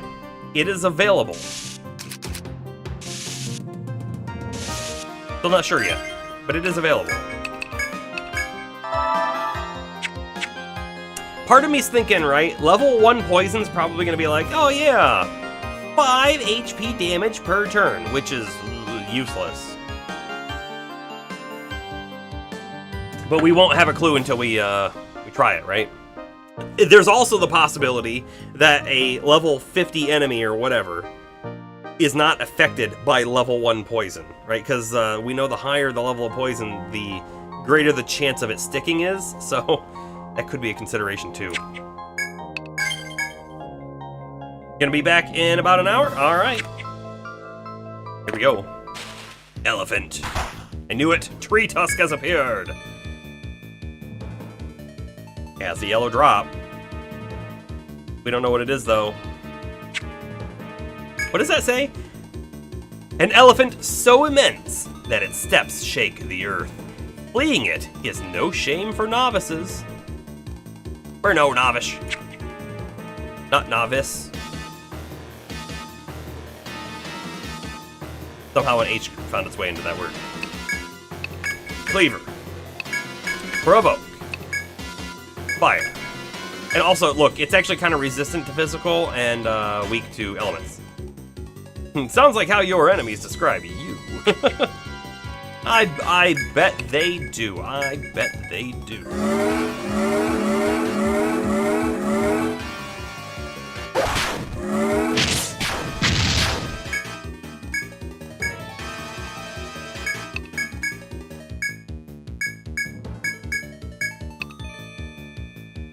This thing did have an AoE, right?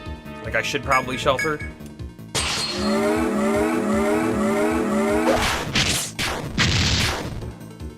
You want to do an experiment? Violet's currently doing 900 damage per cleave. Okay. This turn, we will cast Shock on Violet, so the next turn we can see how much damage we do on a normal hit. With magic.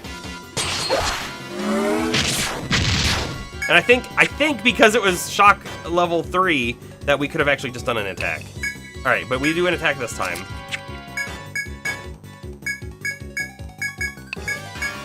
And then I'm gonna let it go slow so we don't miss it. 316 from Astro. 867 costs us no TP on Violet and has a chance to attack twice. I like it a lot. Thunderstorm. Feels like a good day for a couple beers. You have a thunderstorm right now? It's been really like dreary outside where I live today. It hasn't, I'm gonna say it hasn't rained, but it's been wet, if that makes any sense, right? It didn't like, it's been just like a light drizzle sort of thing. I wouldn't even go as far to say it's been a drizzle. But it's been wet. Attack. Astro kills him. So, I do want to say, right, Astro is actually doing a lot of damage with a bow, as a bow user. And actually, I think Troubadours can use other melee weapons too if they want to do melee, but they're best in the back. Survivalist, which is the ranger character, can do melee frontline or bow backline, and I kind of wonder if we had a survivalist instead, right? We would lose out on all sorts of things, our buffs and everything. So it's not a good idea exactly, but I do wonder how much damage a survivalist, same level, with a bow would do next to Astro, the Troubadour, with a bow. It would be like an interesting thing to see.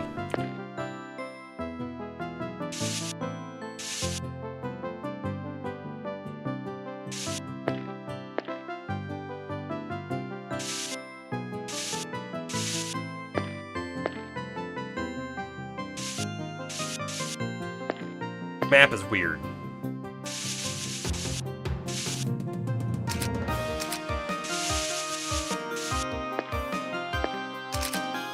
Hey look, a foe spawned behind us. I think that's a dead end. It looked like it might turn left. Did you see that I leaned to take a look? A better look?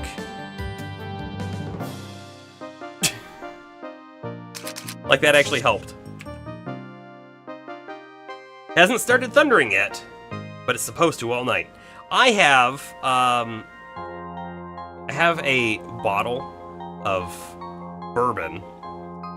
It's American bourbon that has been aged in Cabernet Sauvignon wine barrels, and I just picked it up like last week, and it's still unopened. I'm thinking I might open it this weekend and see what that tastes like. I'm so immersed. Very immersed, yeah. The most immersion that one could have. Alright, we turn around. Probably a D-Solar, what do you think?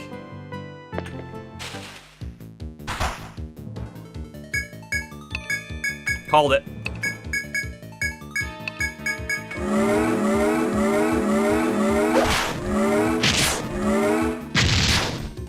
So this thing is actually weak to fire and not lightning. Otherwise, we would do lightning.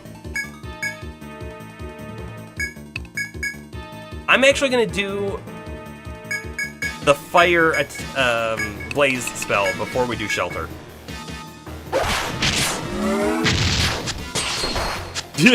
And we got punished for it slightly. It's okay. It only hit one person. I will put our shelter up though now.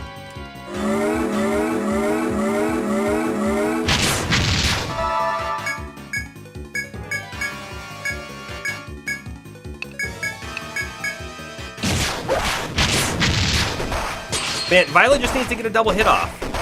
We have it at mastery level rank, and I still don't think we see it very often. Basically never. How about that? Basically never.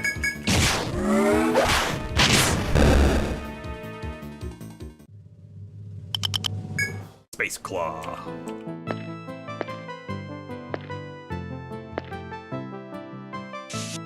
Alright, there's gonna be a chest up on the right. Calling it now.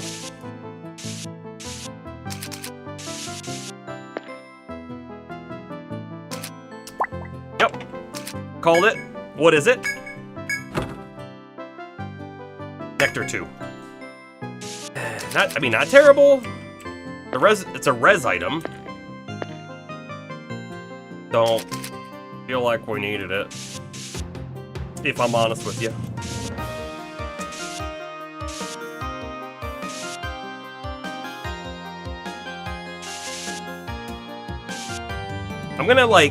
I'm gonna keep moving around the outside.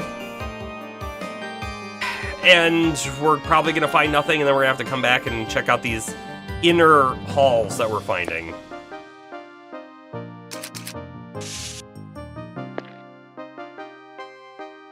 Watch, you need it in 10 minutes. We already have some. Hopefully we don't need it. You could be right, though. I want to know, when is the metal Ankh item from floor 24 going to come into play? Actually, sorry, it was actually on floor 22. But, you know. Would it upset me if you told me the 2-hit proc rate at max? I appreciate you asking. I'm going to say no. Go ahead and tell me. It would have upset me before I'd put any points in it, because then it would have influenced my decision. I've already maxed it out, so if we know it now, it is what it is. I appreciate asking.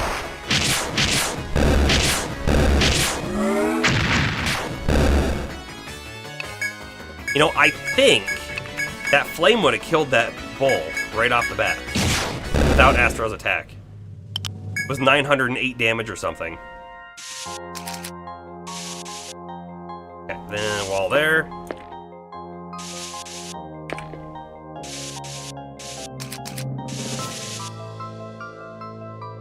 You believe it's 23%. Okay, I mean, almost 25%, almost a 1 in 4 chance we should see it. I feel like we don't see it that often. I mean, that's my feelings, as in the way I have not kept a record, right? We're not like writing it down to see what our experienced percentage is. My feelings on it are, no, it's like 5%.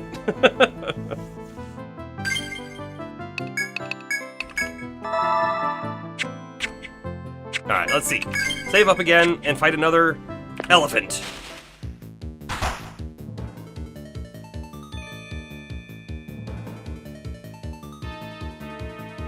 So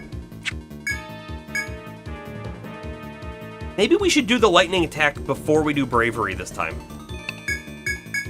I'm curious to see what the damage difference is going to look like, because bravery should be boosting the amount of damage we do even with the lightning attack on.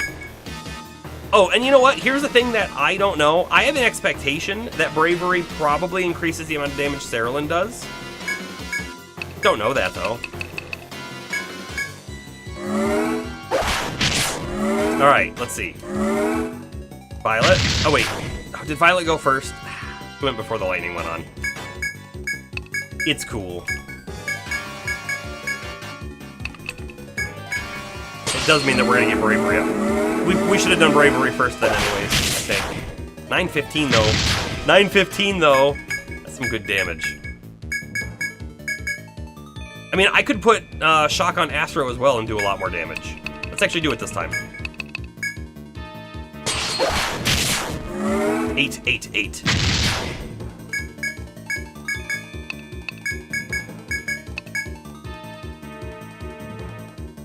There's also the possibility that if the first hit kills, it just won't tell you that we would have procced the second time, leading to observation bias. That is a great,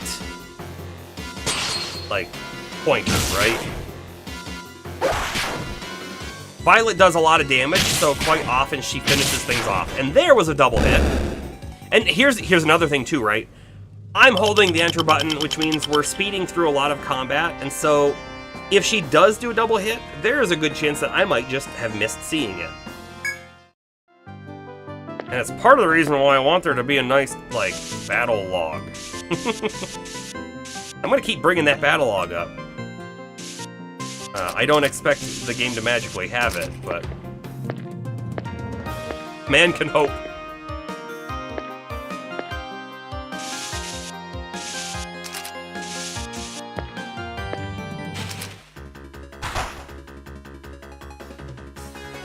Double flower. I think we run. I don't think it's worth it. Like, it could end so quickly, right? The little blue guys, the armadillo things, they do a lot of damage as well. So a whole bunch of them getting free hits in, recipe for death.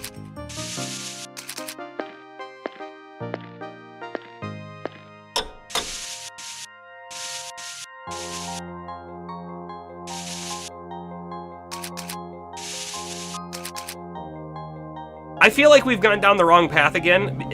So this whole path here was a big zigzaggy sort of time waster, and that's what we've just hit, right? This sort of zigzaggy bit. Making me feel like it's leading us in the wrong direction now.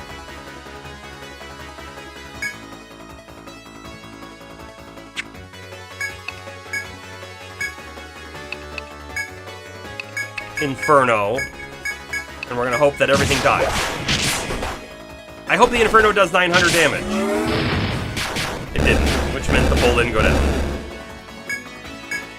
Okay, everyone else just attack it and die. You're using double hit in EO2, and if it kills, you think the second hit goes to another enemy. That would be awesome. If it worked that way in this game too. That would be very clearly more beneficial than what it's doing right now for me. We have guaranteed never seen Violet attack 2 enemies in the same turn without like an AoE move.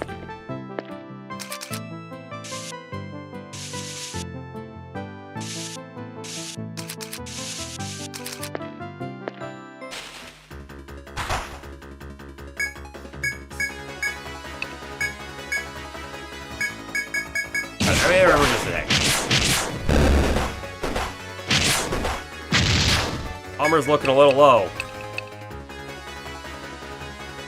We're gonna finish that thing off. And Merc's gonna cure Palmer.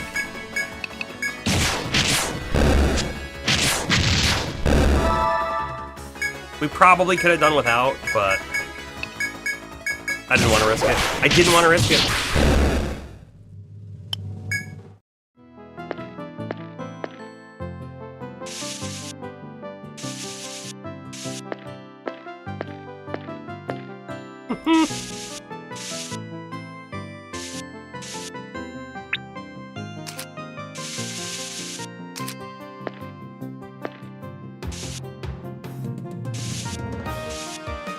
Looks like 2.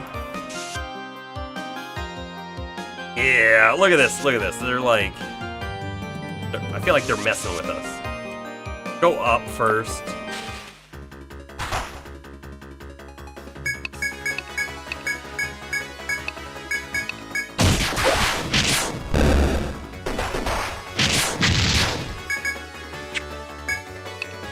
Yes. Everyone else attacked the right one except for Violet and Sarah Lynn.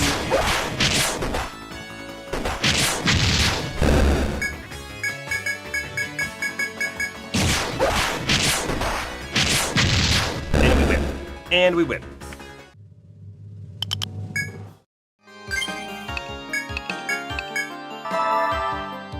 I'm gonna do a quick save again.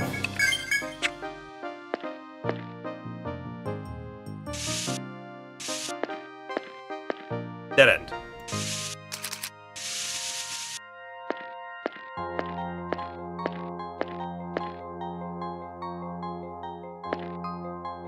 Long hallway. We're gonna go back first, though.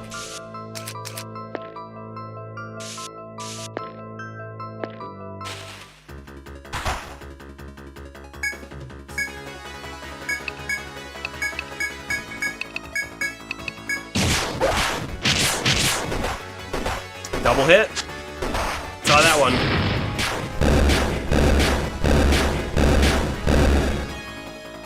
Sarah Lynn did enough damage right there to one-shot them all. Which I don't think was always the case when we were doing that strategy. Chest? Aha! Chest.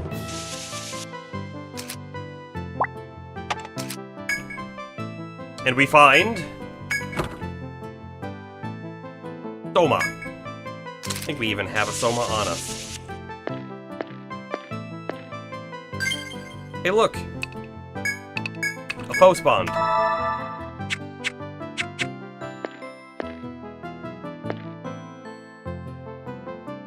We should probably go and fight it.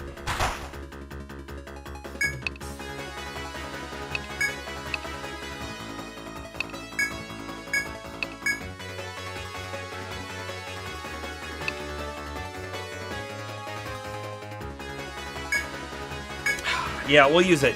We have a few nectars. If we need to recover some TP once we get to the end of this area, we'll do it.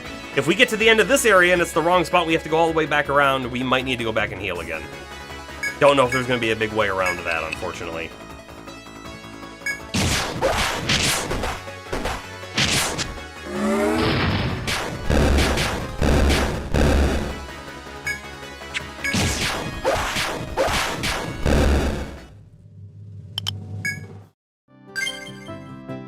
Palmer's low, we'll heal. And then we'll go fight another D-Solar. So many of them. So many of them.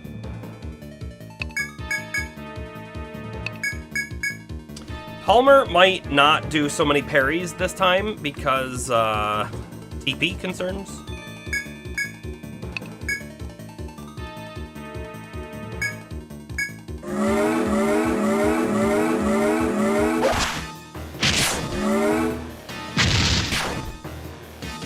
Should have come during the winter, they'd be hibernating. Yes.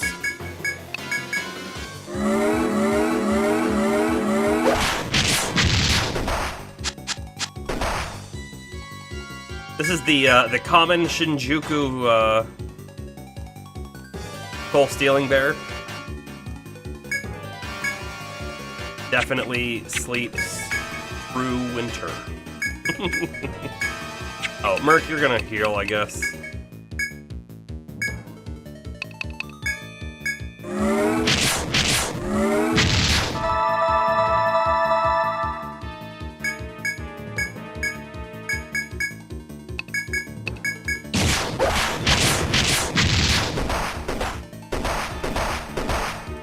The AoE again. Ah, we win though. We win though. Check.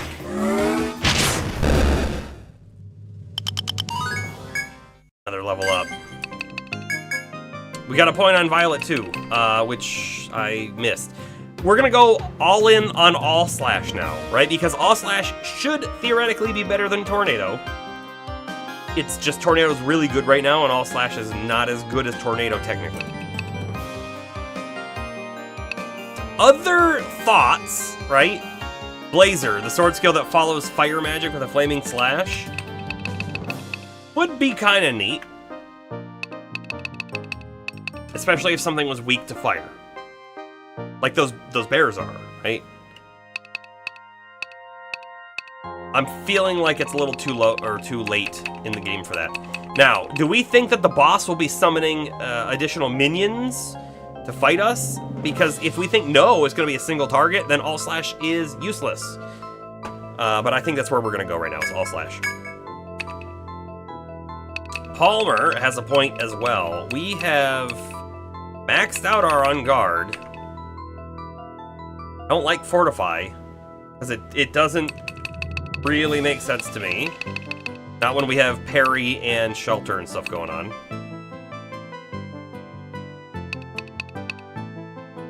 We could put more points in Cure 2, but you know what? Palmer never uses it anymore. Pretty much never. All slash, guide our sword, and your sons thank, or thonk and low hit be with us in battle. You know, if the HP up really doesn't matter on level and it's just percentage based, that could be a worthwhile thing, or even defense. Or technically even TP. You know what? Let's do TP.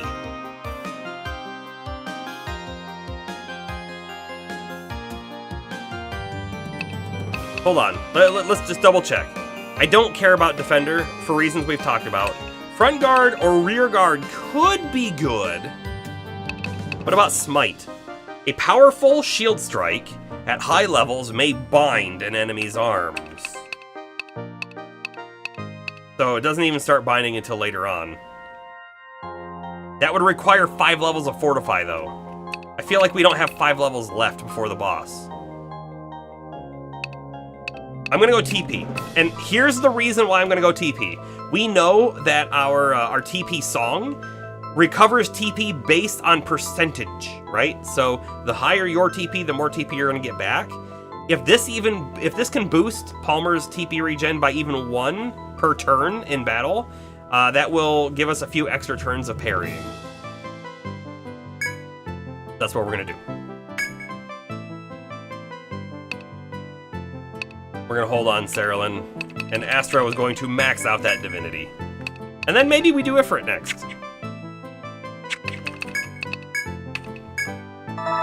You know what we should have done though, before I put that point in TP, is we should have looked at Palmer's TP, which is now 144, and seen if it changed.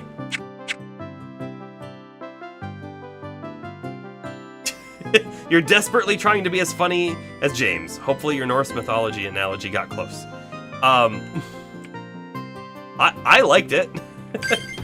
I will say though that trying to outwit James is an exercise in futility.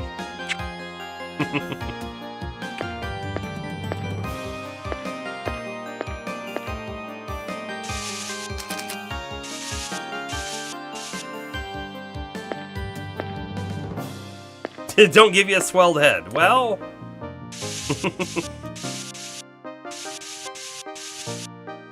Too late.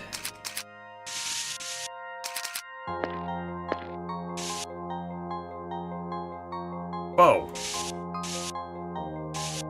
I mean, clearly the way that the F.O.E. is in that direction is the right way, right? It's guarding the path? Right? Right? Probably not. I feel like they're setting all these Desolars up to be, like, scary. When actually we don't have any problem with them. It is possible that if we had a different party composition that maybe these guys would be really difficult. Or maybe we are somehow over-leveled because we did all the exploration and we don't have any of the skills that skip encounters, right? If these guys were actually really difficult, I could see a different strategy being we try to run away. And then they're chasing us through the dungeon, and then we have like 3 or 4 of them all chasing us, and then that's certain death, right? We don't have that issue.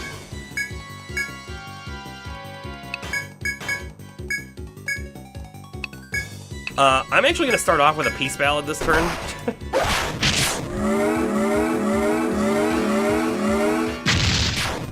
I think that's going to be helpful. Palmer just got 4 TP back that turn, which I think is more than he had been getting. That's good. It's still a net negative, though. Parry is 6 down, right? Let's actually see how much damage he takes without it.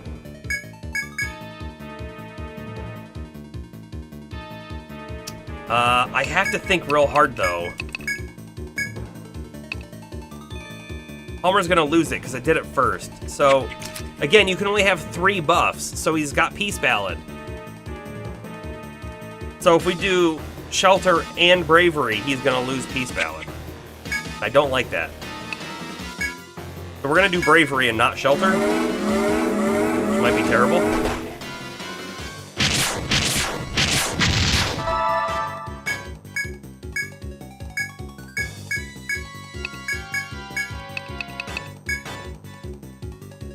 How much HP does it have left? Is it even worth a blaze at this point? I don't think it is. And technically, the less often the less damage we do, we'll get 1, maybe 2 more turns out, which will be a little bit more TP recovery.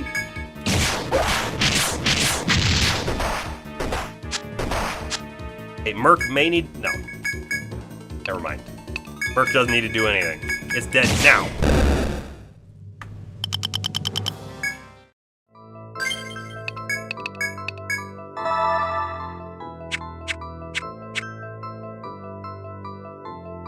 If bodybuilding has taught you anything, it's that if you exercise something enough, it will get better. Soon, your futility will be really big. Wait, I get it, because of exercise and futility. I get it. I liked it. I liked that joke, too.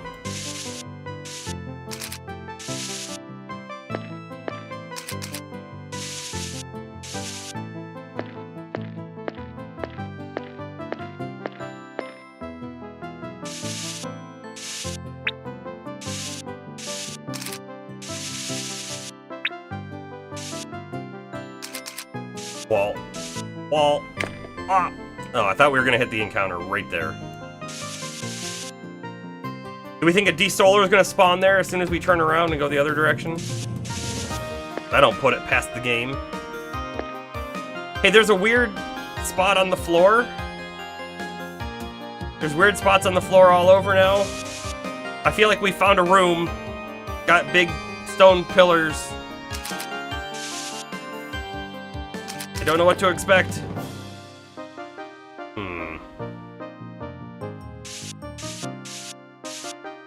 Can definitely see that far. I think they're just flowers, but I want to step on one to make sure. Ah, encounter! No, they're just flowers though.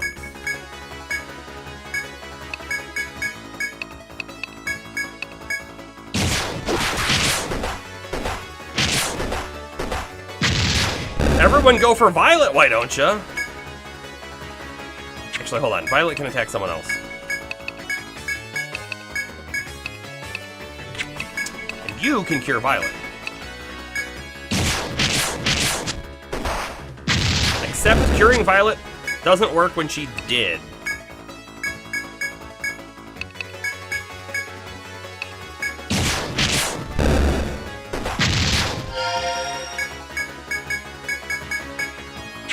Better not attack Violet again. Okay. Let's map them out only to find that they mean nothing. Like, in the room in the second stratum. Yeah, that was in the room in the second stratum, for sure. We were there, we did that once. But what if it means something? What if it means something? There are 3 foes behind me.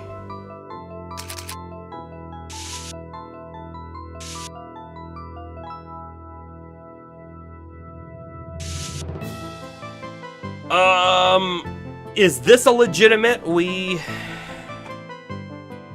run forward room and try not to have all 3 encounters? Or is this a we turn around and make sure that we get those encounters before we get other enemies?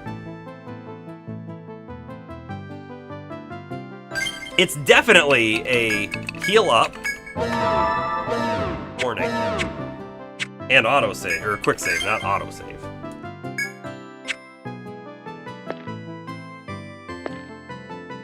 I will also need to keep, like, checking the walls to make sure there's nothing... No openings, no elevators, no whatevers.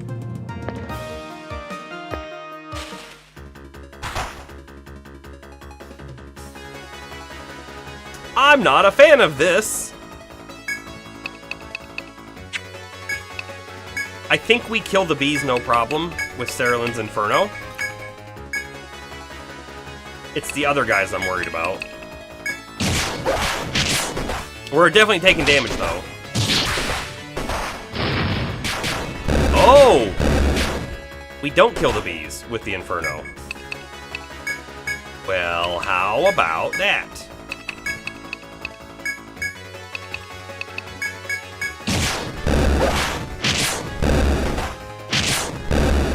Okay, that does mean that the enemies, or the foes behind us, got one step closer to us.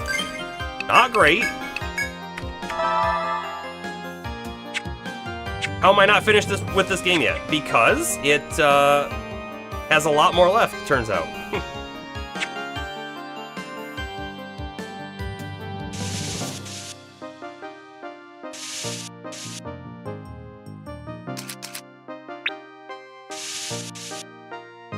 Also, long chats.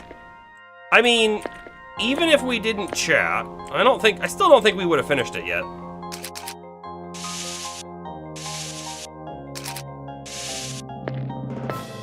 Aha. Okay, we've got a giant door that we're going to get to before the enemies do. As you tread what seems to be the deepest part of the forest, you find a massive door. You reach for its handle, but stop when a voice suddenly speaks out. Mark well my words before you open that door. The chieftain, whom you spoke to so often at Radha Hall, appears, a grave look on his face. He moves to stand between you and the door as he speaks. You have done well to defeat such skilled warriors as the forest folk, Ren and Chlachka. Truly, none who have traveled the Yggdrasil Labyrinth are your equals. Come with me to town, and I'll see to it you receive the fame and fortune you deserve. The chieftain's promise tempts you, but your gaze is still drawn to the massive door. You stand torn between taking him up on the offer and finding the truth behind the door. Ask what lies behind the door? Is this a way to have, like, game is over if you say no? We don't ask, we just leave with you and go to town and game over, you're done. Good job. Or yes, we continue. I mean, we have to say yes, right? We have to say yes. Beyond that door, the chief barks a hollow laugh and seems to choose his next words very carefully. Why, the truth of Yggdrasil. Will you be the ones to finally witness the Labyrinth's secret? His tone becomes harsh, as if to reproach you for daring to ask. Daring to ask the very question that everyone asks, right? If you wish to know the things I know, then by all means go through the door. But if you're not willing to stake your life on the truth, then don't waste your time. As if being in the Labyrinth this whole time wasn't already staking our lives on the truth. And fame and fortune, probably, but still. The chieftain falls silent, then slowly disappears beyond the door standing before you.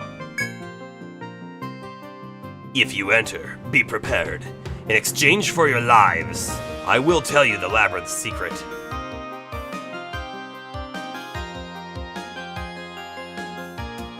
In exchange for your lives? That doesn't sound good.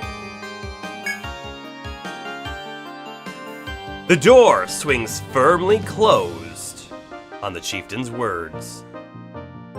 Wait, does that mean that we had actually opened it? I thought we reached out and we didn't open it. Or Or did he go through it? He must have gone through it. That's what happened. Okay. Your heart pounding.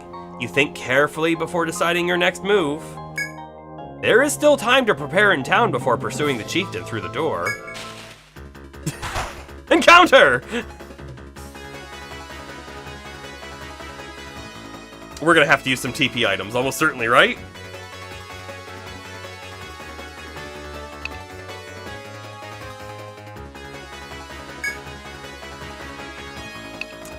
I'm trying to think. If we do a tornado here, those ones should die. Inferno, Mert can attack that one, and then Astro attacks this one, and then everything should die in one turn. Use more TP to do so, but we have some items, and we should probably play the non-horde game. Play the use your items game. We're also going to play the save game, before we forget. Healing touch up. Items, inventory. We've got some Amrita. Use that on Cerulean. Use another one on Cerulean, right? Yeah? How many more do we have?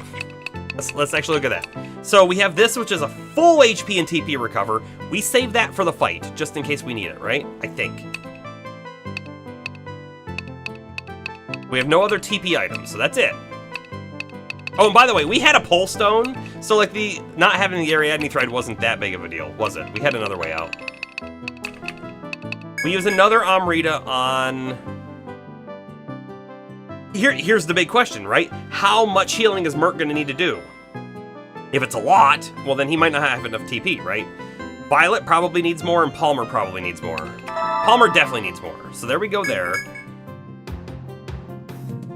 We could actually say maybe it's better for Violet to be doing double hits on standard hits. Maybe we give her an element and she does damage that way. We won't be using TP. I think we put another one on Cerulean. And I'm not worried about Astro's TP. And Astro will use the TP song. And we'll keep one more Amrita for inside the battle if we need to. And actually, sorry, we'll do another double save after that after we've used our items. Palmer could probably use a snack right about now. Cheese stick. Maybe some ice cream. Maybe another cheese stick 30 minutes later. You know, those things.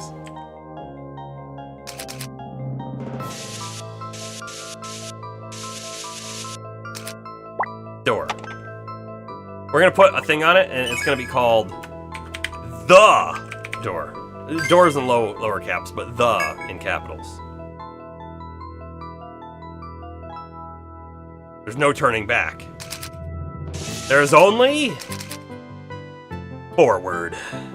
Is thus the final boss? Maybe. You produce the piece of metal given to you by the two adventurers. As you bring it near the door, the noise of a lock lifting sounds through the passage. Open. Long, long ago, a civilization greater than our own flourished. I'm assuming, by the way, this is probably in the words of the chieftain, and I can probably leave my camera on. It's over there. But I don't know that this is exactly the chieftain talking. You like how it says the door? Yeah, me too. Its people had solved all the world's mysteries and had power to rival the gods. This power was called science. Oh boy, science. Mankind gained dominion over nature and life itself. But humanity's technology also cast a dark shadow over its future. Their forecasts and projections increasingly showed their own imminent demise. In destroying the environment, humans were making their own habitat unlivable. The danger was realized too late, and billions died in the resulting climate change. Mankind faced extinction, but there were those who refused to give up and kept fighting. The Yggdrasil Project was formed to augment and restore nature with human technology. named for the mythological tree of life. The project hoped to purify the contaminated Earth. You know, this is sort of what we were expecting, right? We talked a little bit about theories of what was going on after we found a couple of the little notes that only had a few words that were readable. This is kind of what we thought might have been happening. Its lead researcher worked tirelessly collecting data to contribute to the project. But all the while, the deaths continued. The researcher lost his teammates, and soon after that, his wife and child. But he never gave up. He continued his research. At long last, he was able to synthesize a compound that would heal the land. But his experiments showed that a full recovery would still take thousands of years. To see the Yggdrasil project through would take more time than mankind had left. The despairing researcher considered his options. As the last researcher alive, he felt an obligation to see the culmination of their work. In order to finish the job, the researcher took Yggdrasil's power into himself. He relinquished his humanity to be forever fused with the Great World Tree.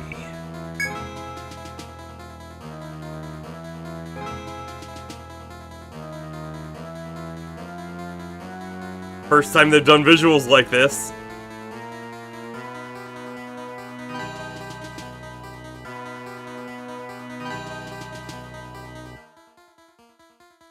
And there's the chieftain.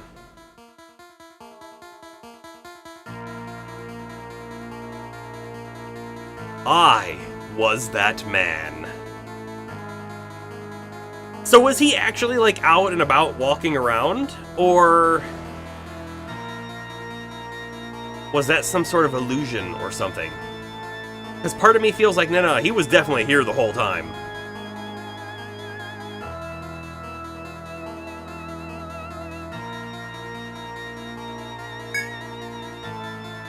I am Yggdrasil's guardian, the only survivor of my era. I led the project to revive the Earth, and I now serve as the god's executor.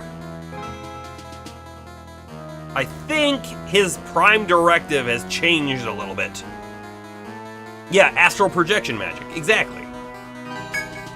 Adventurers, you know now the mysteries of the Yggdrasil Labyrinth. Alas, these secrets are too delicate to be let out of their cage down here. I bear you no malice, but I cannot allow you to leave the labyrinth alive. In dying, let your blood fertilize the land. Live forever within Yggdrasil!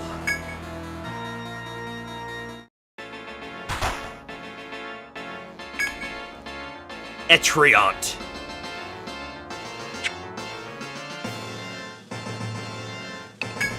We have no idea what he's going to be weak to or anything, so here we go, let's find out. Find out what happens. Palmer, provoke. By the way, I guess we have boosts on some people. I don't on... Oh, because Violet died.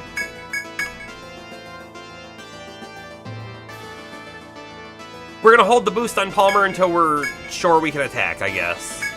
So, provoke.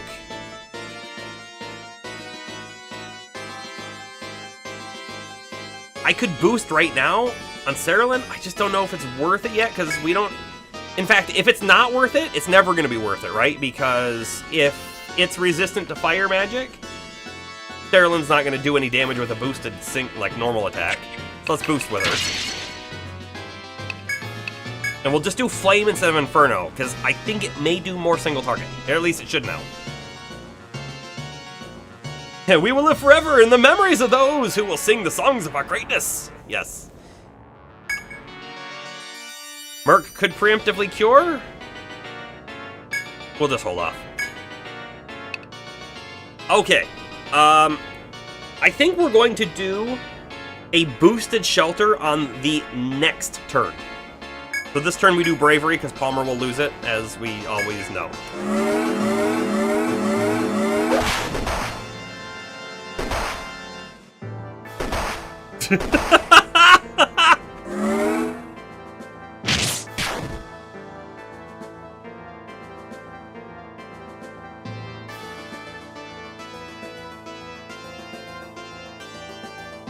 Uh-huh.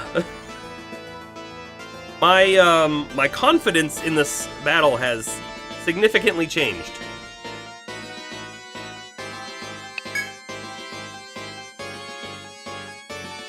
Whoa! I didn't see this before. Look above its health bar.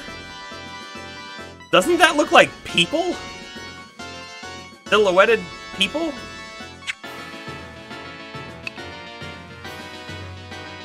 Honestly, I think we've lost. I don't think there's a way we come back from this. We can... I don't think it matters. We're gonna parry. We'll use a revive.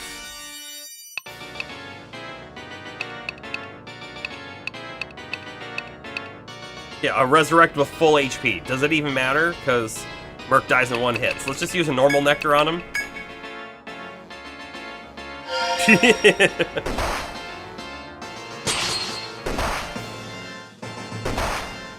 That's 380 damage to Merc.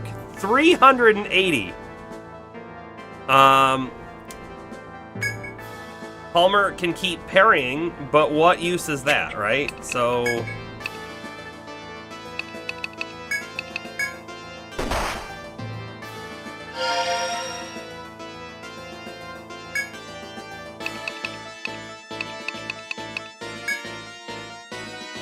Curious if we can even get people up. Is that like even an option?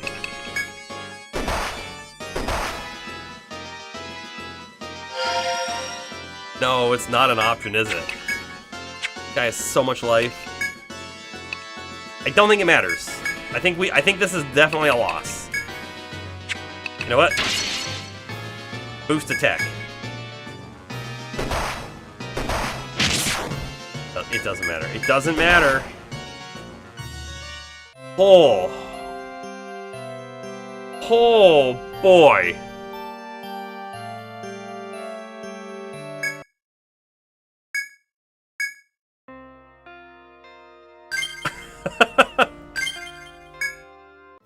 You know what I wish we had done? I wish we had taken our quick save before we talked to the chieftain, and then I didn't quick save afterwards. Because I would have loved to say, ask what's behind the door, no. And just seen. Like, oh, is that actually an ending? Yeah, time for grinding? I guess? I don't think there's another way to win this. Can I skip this? Like what? Okay, I can click through it fast. This is a quality of life feature every game needs. The ability to skip. I can't skip this either. I'm hitting escape, spacebar, and enter all at the same time.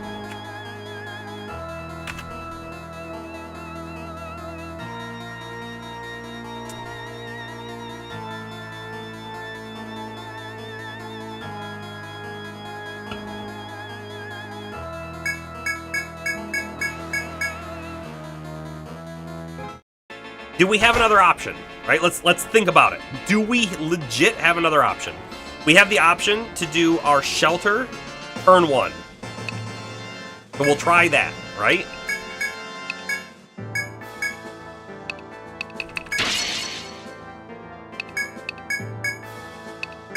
And we're gonna preemptively use a salve 2. Shelter will go off before anything else does. Almost guaranteed. Almost guaranteed, I said. And then it didn't happen. Did he just do a single target that time? Is it also possible that we just got super unlucky with his AoE usage?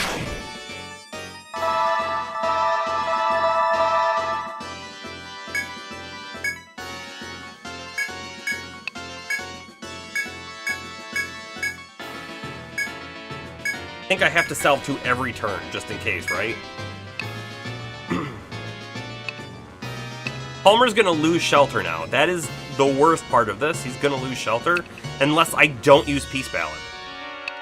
Because I have to use Bravery.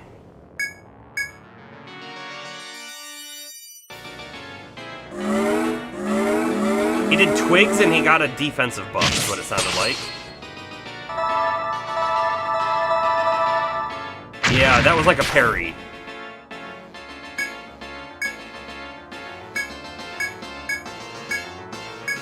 I think I have to use TP Song. I do. Man, Merc... Just attack this turn.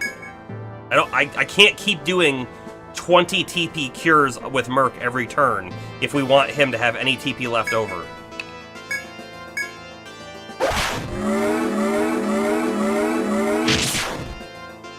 Why has this encounter been so different compared to the last one? Nullified 3 beneficial effects. Everything's gone. Everything's gone! We're back to how we were, okay? Start again, shelter.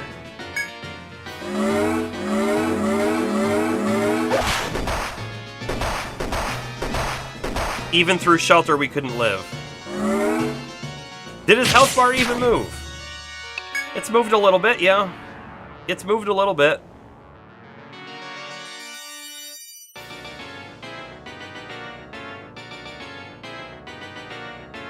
So Sarah doing damage here, right? She's doing damage. He might be weak to fire. He is a tree entity, so it would kind of make sense. However,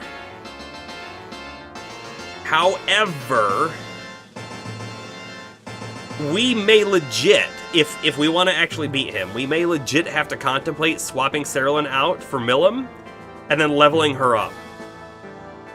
Because she would have the ability to bind his ability to use these stuff, right? Any of these moves. If he can't do the AoE attack, well, then he can't kill us, I think is what it comes down to.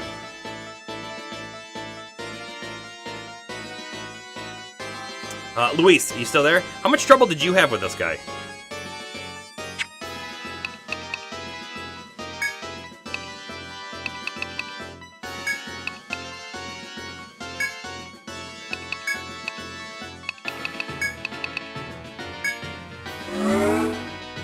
Oh, his health is regenerating! That's 900 per turn? Youch! That's just stupid is what that is.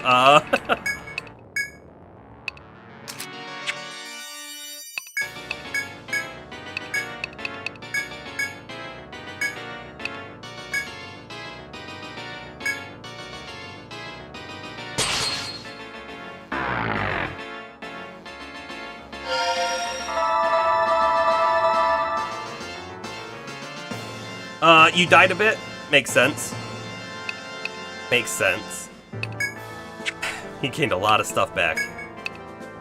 He gained a lot of stuff back. And where are we at? We don't have bravery. We don't have shelter on anyone. I probably have to do shelter again.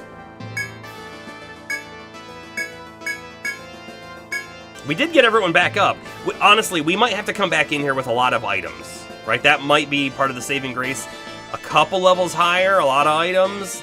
We might be able to win then.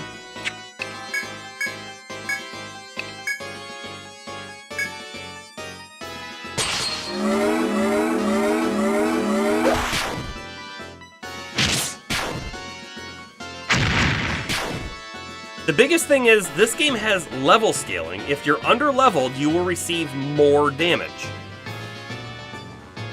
How do we have any kind of clue if we're under-leveled, though?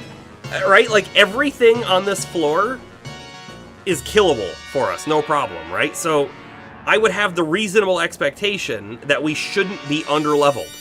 If anything, before this fight, I thought we may have actually been over-leveled because we hadn't been skipping any of the fights. Well, we skipped a few, but that was just at the end, and it was just the flowers that were going to be certain death, right?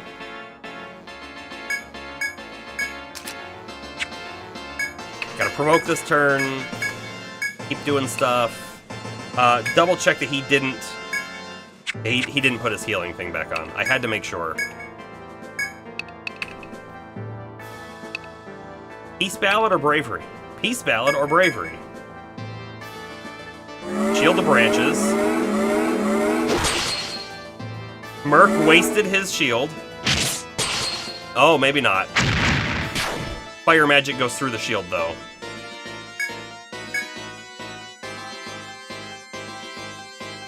That's why the first game is janky. Well, makes sense.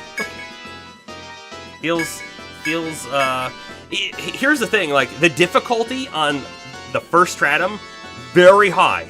The difficulty on the second stratum, pretty high. The difficulty on the third stratum, for me, very low. The difficulty on the fourth stratum, a little higher, but not a lot higher. Fifth stratum brought it back up to, like, it was still, I think, a little lower than level 2 levels of difficulty, but the difficulty came back, which was great for Stratum 5. Can I do Stratum 6? Nope. I don't have access to Stratum 6. Or if I do, I haven't found it. If I remember, the second Stratum slimes destroyed me. Because of level difference. That was because of the level difference?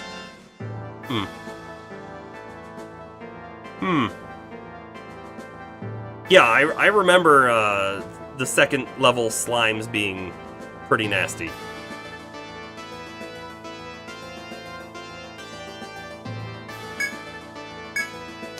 We have Shelter now, we have Bravery now. I'm gonna use Peace Ballad and hope that we don't die in the next couple turns and get a little bit of TP back, right?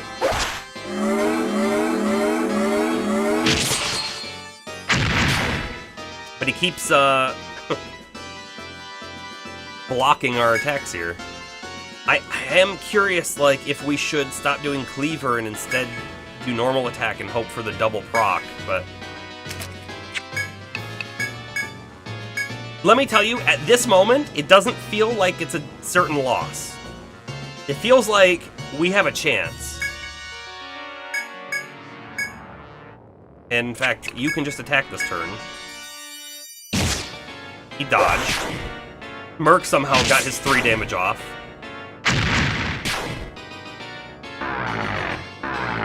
There go all of our effects! Man. What garbage. Provoke again, please. Flame on. Bravery. No. Shelter. We gotta start with the Shelter, I think. In the off chance that it lets anyone survive from this hit here. 470. Wasn't it only doing in the 300s before?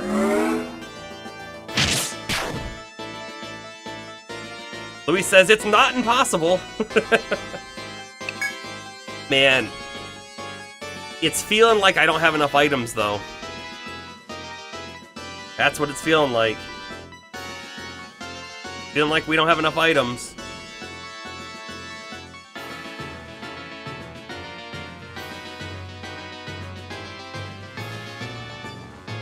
I do not want an answer. I'm going to ask a question that's not really for answering.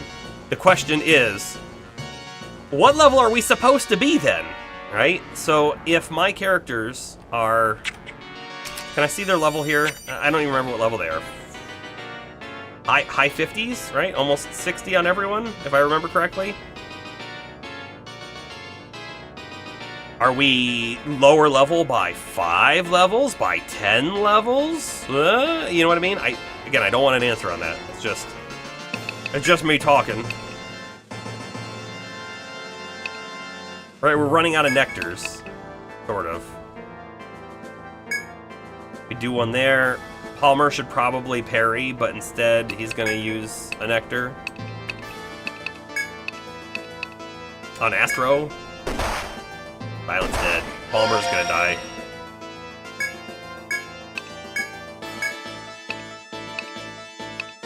Oh, I was looking for item.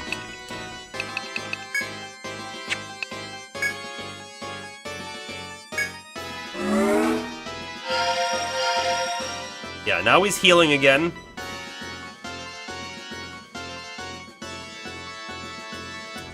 I could consider Excella to boost my Shelter. Do I have one of those? Oh.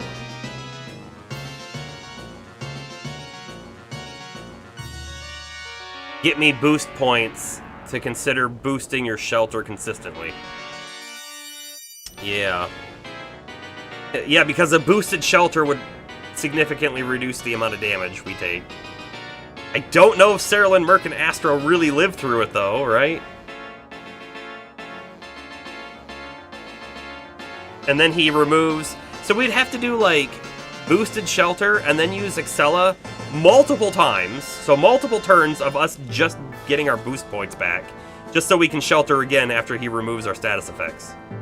Oof.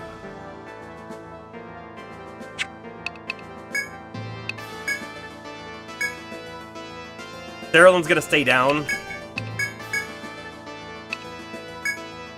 I think.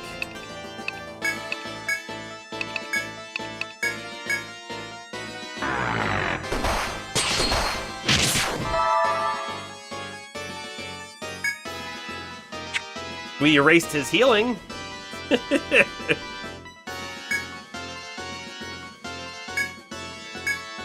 Yeah, this is a losing fight for sure right now. We have Provoke, right? Only for one more turn, so it's gonna wear off here. So I guess I'll re-up it. Merc can cure Violet.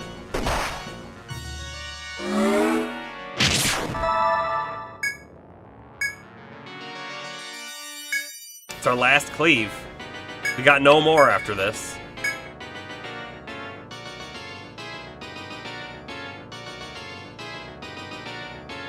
Besides leveling, looking into gear can help too. You're not wrong. I think we basically have the best gear on everyone that we have the ability to make right now. That isn't to say that there aren't other pieces we can't make that might be better. There's definitely conditional item drops that we haven't gotten on things, like those elephants, right? So there's a chance there's better stuff we could have right now, we just don't have it. You're unsure if he does it randomly or if it's a conditional attack. The one that removes buffs. So, you know, that was in my mind, because it seemed like we got all 3 of our buffs up, and then he removed them all the next turn. And then it seemed like when we got all 3 of our buffs up again, he removed them all again. So maybe the key here is to do a boosted Shelter into Bravery, probably, and then leave it. Although, that will have Palmer at 3 buffs, so who knows? Yeah, maybe getting too many buffs triggers his buff nullification, right? Yeah. Yeah. Yeah. Just attack.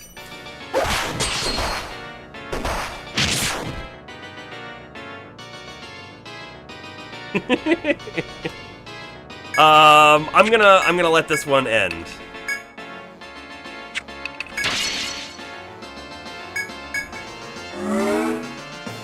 Back to regenning. So funny, we can't even out-damage his regen right here. Look at that. Oh, bad. I mean, it's really great that we have Erase on Astro, if Astro could live, right? Because that's going to be super important, is shutting down his regen.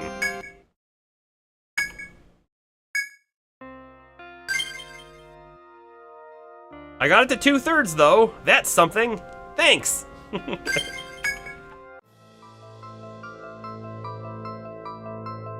All right, I think we could beat our heads against this fight over and over and over again, and maybe get lucky, right? I think that's part of the trick here. Might be getting lucky, or we could turn around and fight a whole bunch of other things and level up. Again, we are currently at 59, 60, 58, 59, 60. It doesn't feel to me like we should be underleveled. But maybe we are. We definitely have the XP boost song, which is a passive on Astro, so if we wanted to try and grind 5 levels, we could probably get 5 levels and try it again. It was much better than Attempt 1. Yeah, it was much better than Attempt 1. And I think if we could get him to not use his buff nullification thing, I think we could take him a lot further.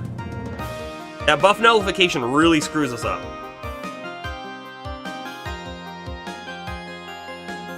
Do we try it again? and just do 2 buffs from Astro and see if that changes anything? I think we do. I think we do.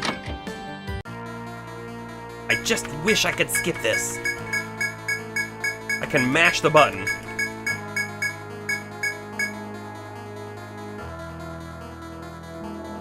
But I cannot skip it.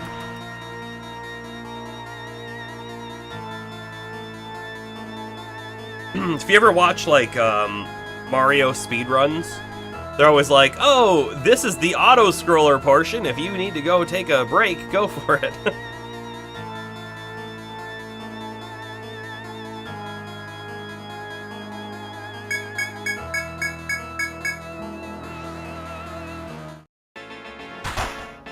You know what I just realized as well?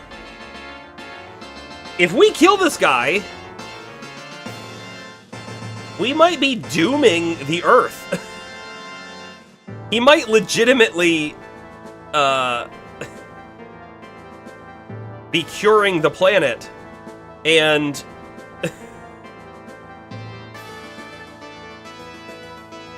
if we destroy him, we destroy Yggdrasil, right? Or at least its core function, maybe? For healing? Just a thought. Just a thing that was in my mind. Don't put too much thought in it. Merc attacks, I guess. I don't know. Boost. Boost into the shelter. Of course he attacks first. Of course he does.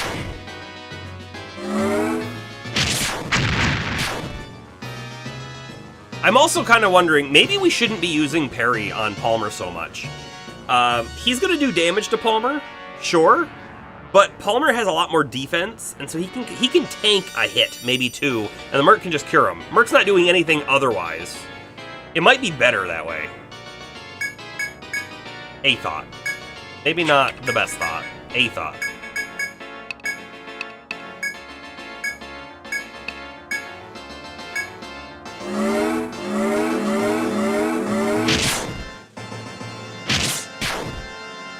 I mean, 267 additional damage from Palmer might be worth it.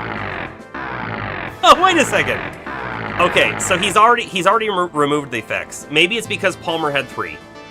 Maybe it's because Palmer had 3. I want a way that I can hit a button and we can just reset. I just want to reset. I want my boosted shelter back. Without the boosted shelter, I think we lose. Even if he attacks, On Guard can proc. Wonderful point. We have it maxed out.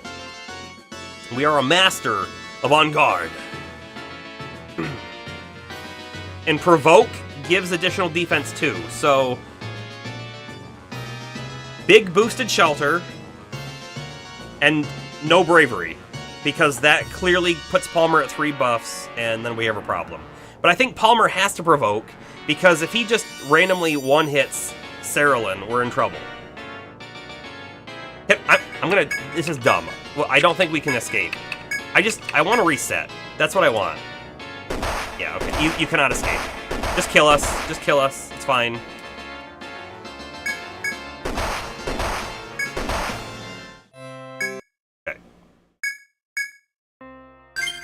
Just a reset. We have to know, right? We have to know. If that prevents him from using his attack, his debuffer, right? If it prevents him, we have a chance, I think. We do a lot less damage without the bravery. But if we live, well, that might be everything.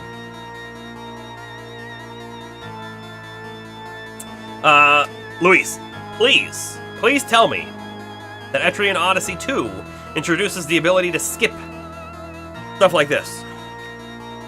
Please tell me.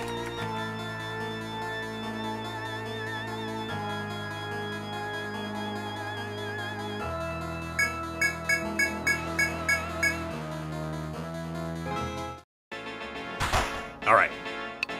We go again. Boost, flame. Merc attacks, because we don't know what else to do. Boost shelter. There is a chance, by the way, that we could use elemental attacks on Astro and Violet, maybe even on Merc, and that would only put us at 2 on certain people, right? Which might mean that we don't get debuffed, and those elemental attacks should theoretically help us do more damage.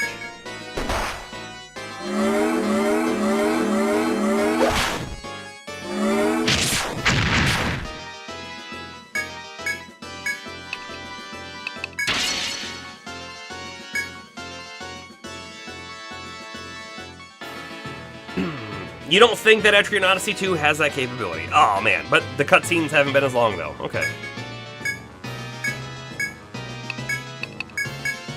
What do we think? Do we just go as we are? Or do we put Frost or Blaze or Shock on someone?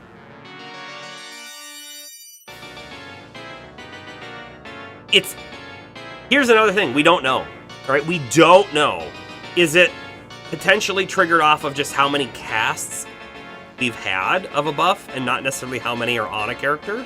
That could be a thing too. Let's take the least risky thing and just attack. We'll see what happens now, right?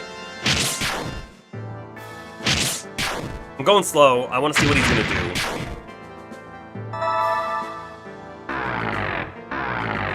He got rid of our buffs anyways. He got rid of the buffs anyways.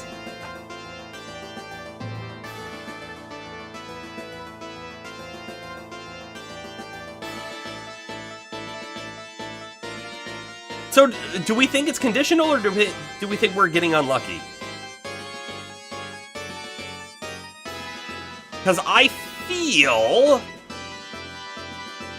like the second fight we did, we lasted a lot longer with our boosted shelter before he got rid of him. Is that true? I don't know. I don't know if that's true. Oh, never mind. It's hard to know, right? It's hard to know. Oh, Palmer should have provoked. The Cyclone is just like, it's too devastating. It's too devastating. We even had Shelter on, right? And they all die in one hit. So, we're gonna say we are not in a winning situation right now.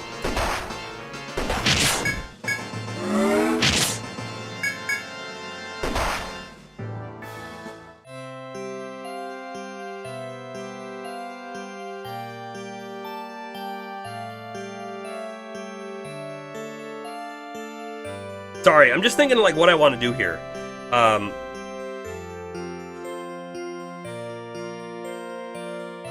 don't know if I'm prepared to grind right now.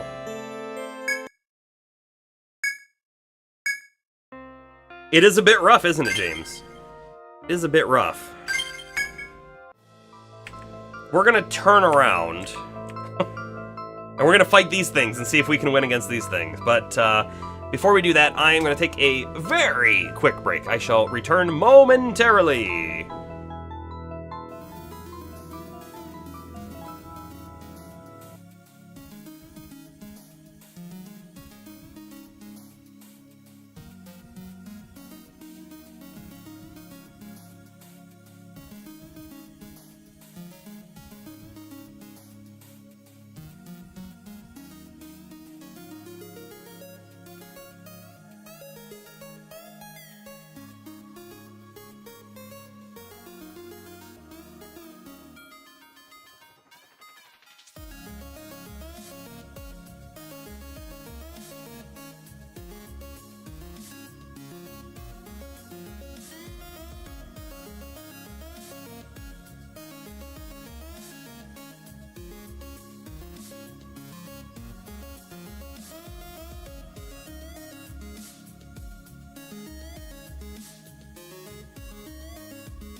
I return. Louis says, psst, by the way, there's one shortcut in all of the Fifth Stratum. Really? One shortcut, you say? I bet you it might be right here. It might be right there.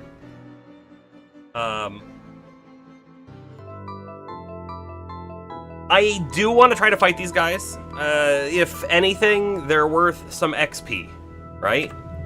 So we're gonna attack them. You figured that was more of a call to adventure rather than a spoiler, so you'll feel alone. No, I agree. I don't think that was a spoiler or anything. I think it's totally fine. It happens to be right where I thought it might be.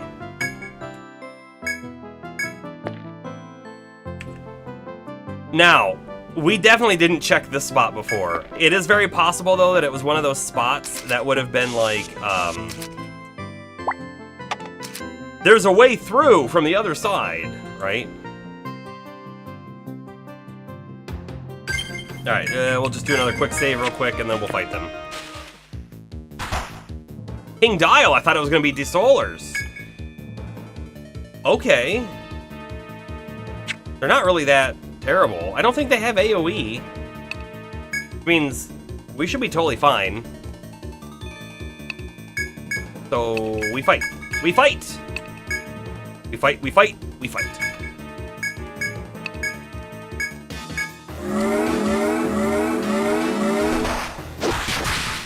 Sterling got hit hard.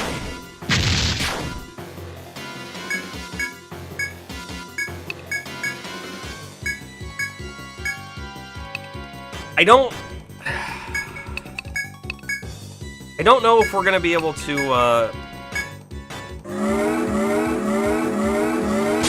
beat the boss tonight. Like that's where I'm at right now. I'm feeling pretty bad about it, actually, right? Because I was really hoping that we would complete the main story of this game. We would put it down, move on, and then potentially come back for end game stuff, but not a guarantee. But if we don't defeat the boss tonight, then that almost essentially means we have to stream again. We might still take a short break. We might still have a short break, because I want to play something different. Hey, look, those other guys aren't on us. I thought they were all gonna come over and fight. We just get to fight them one at a time? Okay. I guess. Peace Ballad?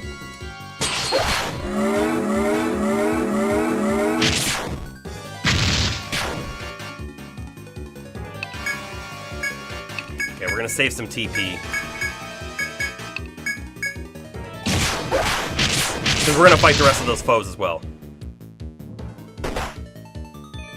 And so, like, I guess I want to ask all of you, all of chat, what are your thoughts, right? Do we, here's a question, right? How do we feel about, well, what if I just decide, how about I do some off-stream grinding? I'm not for or against it. I'm just kind of curious what thoughts are about it.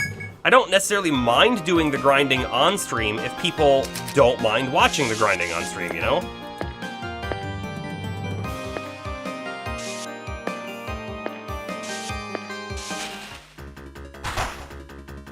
James says, do it off stream. Luis, you don't blame me. Every now and then you took some decent breaks before making real progress. Yeah, that's where we are right now. For sure. For sure, Flame.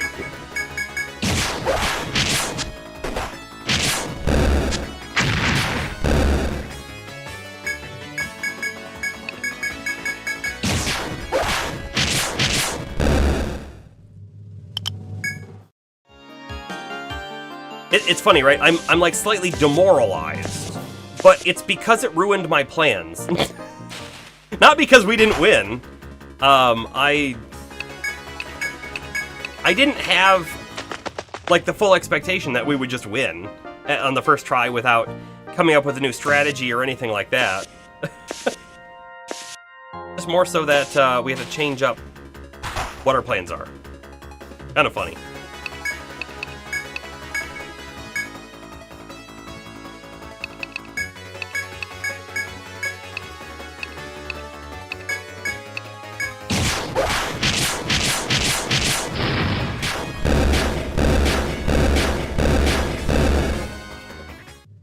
And we've been going hard at this game for a little bit, right? We've been going hard at it. I'm putting... I was going to put the final point in Unbind, but what's the point? Unbind doesn't help us in this fight that's coming up, right? The boss fight. Now we know. Now we have some, like, insider knowledge. We should probably go HP up. Before we do that, though. 340. We're at 340. Which means we should see it go up to, I guess it says right here, 10%. So we should see it go up 34.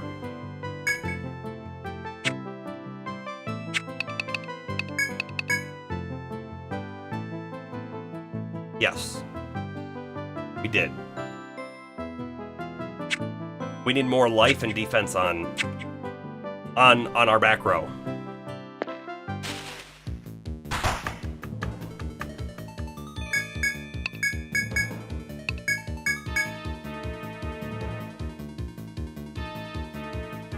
I don't even think I'm going to do Shelter this time. I'm going to do Peace Ballad early.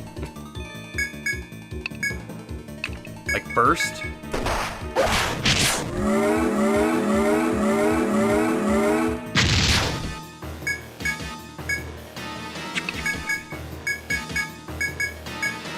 And then Bravery.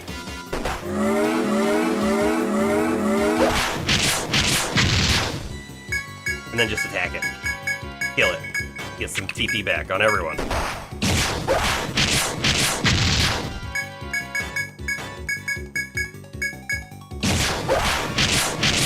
I see Palmer's life. Oh! I didn't think he was gonna die. I didn't think he was gonna die. That's my bad, everyone. My bad.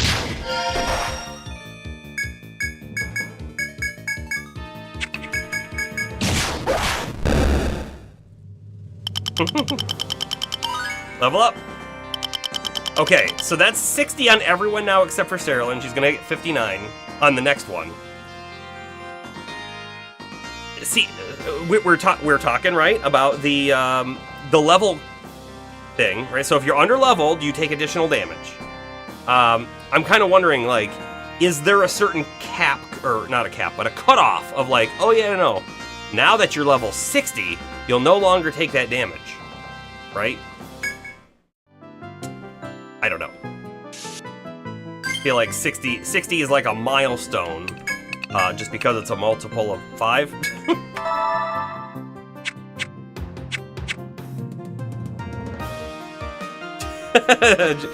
James says, if I want, he can do it for me. He's off tomorrow and Friday. Bomber, you're excited for another game, but also could take more of this. Grinding could be off stream. I did do that for Valheim. It's true, I did it for Valheim. I haven't done it at all for this game. So it would break our complete stream playthrough, if you will. I don't know how important it is entirely. There's also like that thought of all the grinding and stuff that I did on Valheim. Those probably could have been alright streams too, but they would have been more talky streams. I don't know. You're getting picked up for surgery, man? What? You'd finish the game on stream and then never come back to it. What, I mean, sorry, that's a personal question. I was gonna say, what is it for? But you do not have to answer that at all. Hope everything goes well for you, man.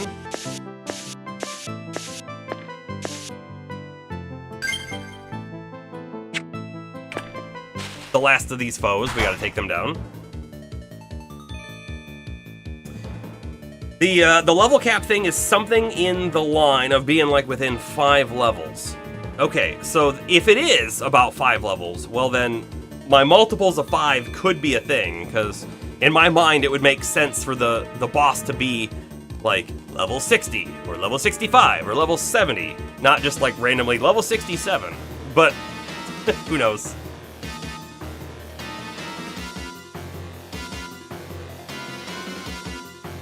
Hair transplant. Oh, that's an interesting one. Do they put you under for that or not? I have no idea. Yeah, I don't blame you. I have not in my life had many surgery operations. Certainly not in quite a long time. So I too would be quite nervous.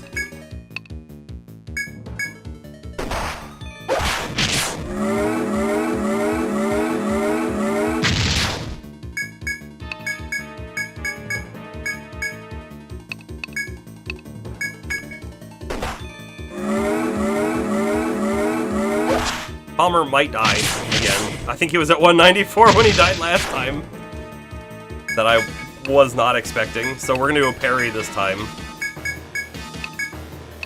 Throw a cure on him.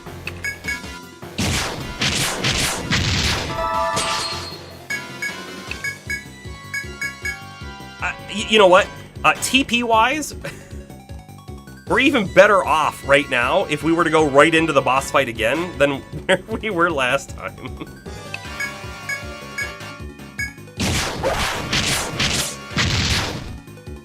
Here's what I legit thought was going to happen. I legit thought all 3 of these foes were, 1, desolers, and I thought they were all going to aggro and come at us, and we were going to have a 3 foe encounter. Not a single foe, just King Dial over and over again fight.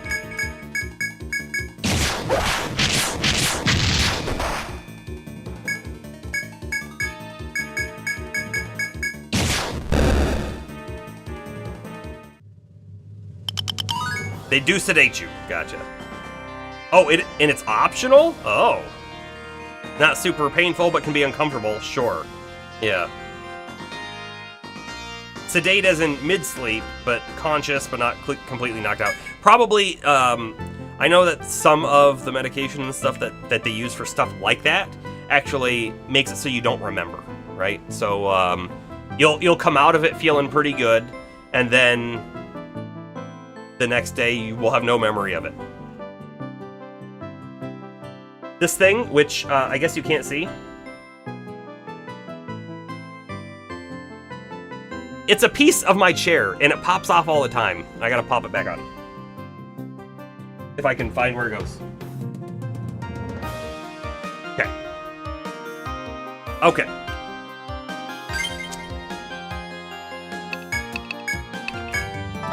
We have way more TP on everyone than we did the last couple times. And we have a couple levels on everyone. We could try it again. I don't feel confident though that we would win. But it is a thing we could do.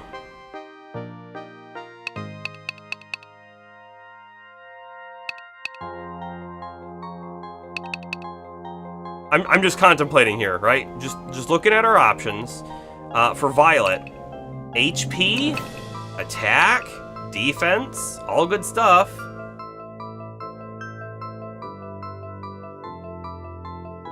Oh, King Dial's Shred has an instant death proc property, so you don't blame Palmer for dying to it. Oh. Interesting. Interesting.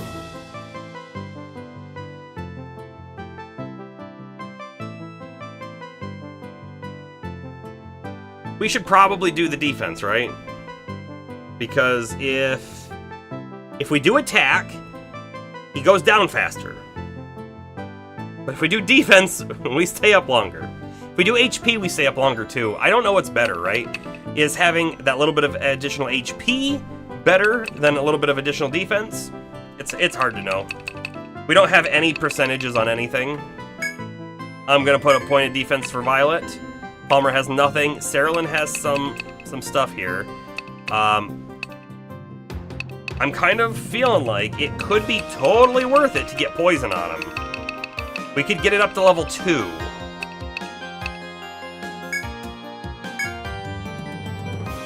Right? We could.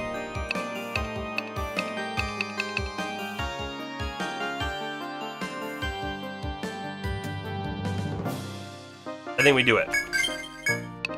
It feels like a thing that could help in the fight. Just a passive, additional damage source. I mean, passive, we have to get it on him first. And here's the thing, by the way, if it is only like 1 HP damage per turn, well then it's totally useless, and it's... The counterbalance is it has to out-damage the amount of damage we didn't do by casting a flame, which is a couple hundred, right? It's like 500 damage. So it's got to be able to do more than 500 damage to make it even worthwhile. We have no idea if that'll be the case.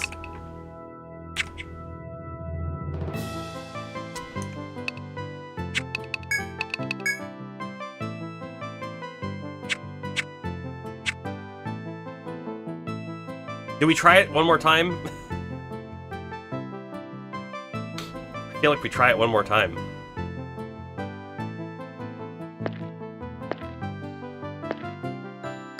The key here, right? By the way, I think this is... We're going to try this one more time, and this will likely be the end of the stream. If we lose, if we win, there might be a little bit more. We're getting close to end any time anyways, so it'll just be a little earlier than normal. If Cerulean takes massive damage and goes down, she is below level 60, so it could be that. So we'll go in and we'll see what damages and stuff looks like. I did save it, right? Save, quick save, yes.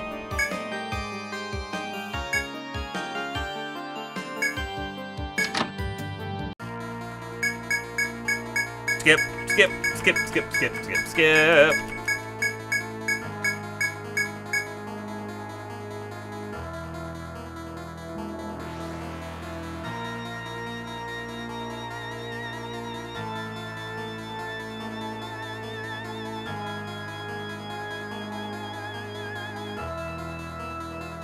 And if anyone takes off early, I don't blame you. But I do wanna make the additional mention again that I mentioned before. I will be off this Friday, so no stream Friday. Got some other things planned up.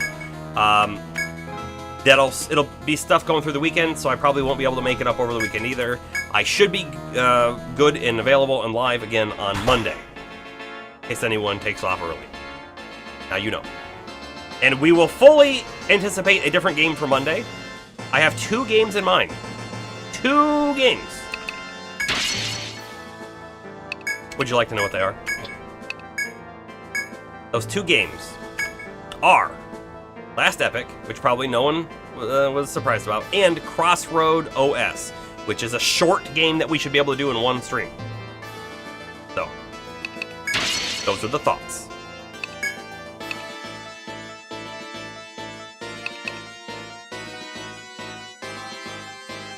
If we do a boosted poison, it's all of a sudden a much higher level and may be way more worth it. We're doing boosted poison. Hopefully he's not, like, totally resistant to poison. That would be the worst.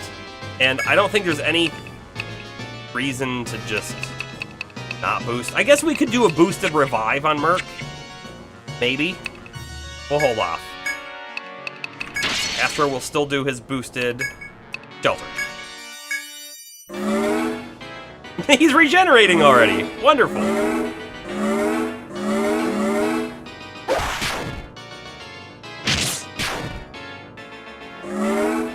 Okay, will poison effect? It had no effect. So garbage. It's so garbage. Now, does that mean that he cannot be poisoned, or does that mean that its success chance failed? Because I don't know. Because we never use it. Ridiculous, though, is what it is. Ridiculous. Erase that stupid healing thing. Resolve, of course. There goes our boosted shelter. I wonder, like, legit, is he potentially seeing that we've used a really high level buff and maybe that's why he's using Resolve?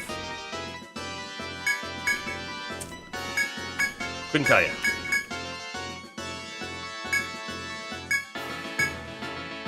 But we're gonna put shelter back up.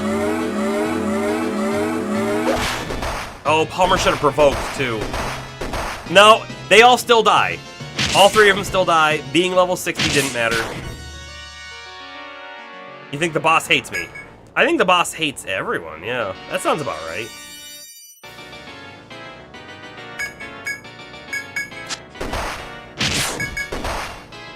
Okay. Palmer lived!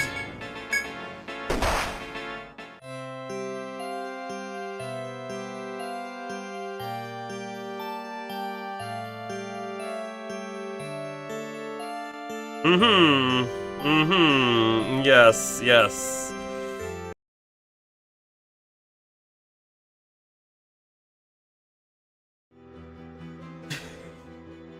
We're gonna switch over to the detail scene. Okay. So. Now I'm gonna put different music on. Sure. Alright. So, we'll see you again on Monday. Let me know in the Discord if you have any preference on seeing a puzzle game, a puzzle game with maybe interesting mechanics, right? Or if you want to see Last Epic, which will be cool ARPG, top-down grinding, Diablo-like stuff. Thanks for the links, Bomber. I will contemplate on my own if I want to do any grinding off stream, or if we just dedicate a whole nother stream to this. But full disclosure, right? Here's my thought right now. We're gonna go a week, maybe 2 weeks without playing this game. We'll give ourselves a little break from it, and then we'll come back. I would really like the game to be set and done before the 22nd, when Dragon's Dogma comes out, because we're absolutely going to play that mainline on stream for a bit, right? So that's coming up.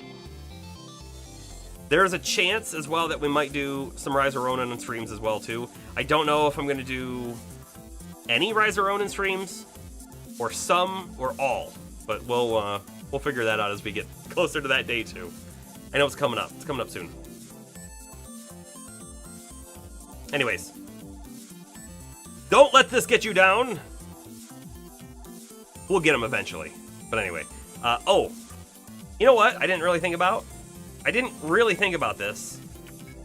We should absolutely not end it here, because if I do it, we're gonna hit continue, or next time we're gonna hit load game and we're gonna lose our save. So we're gonna pop back in here real quick and save at town. Right here. Ah! If I hit the right button, that is. Alright, we have saved. Alright, thanks everyone. Merc's Reign signing off. Have a good night.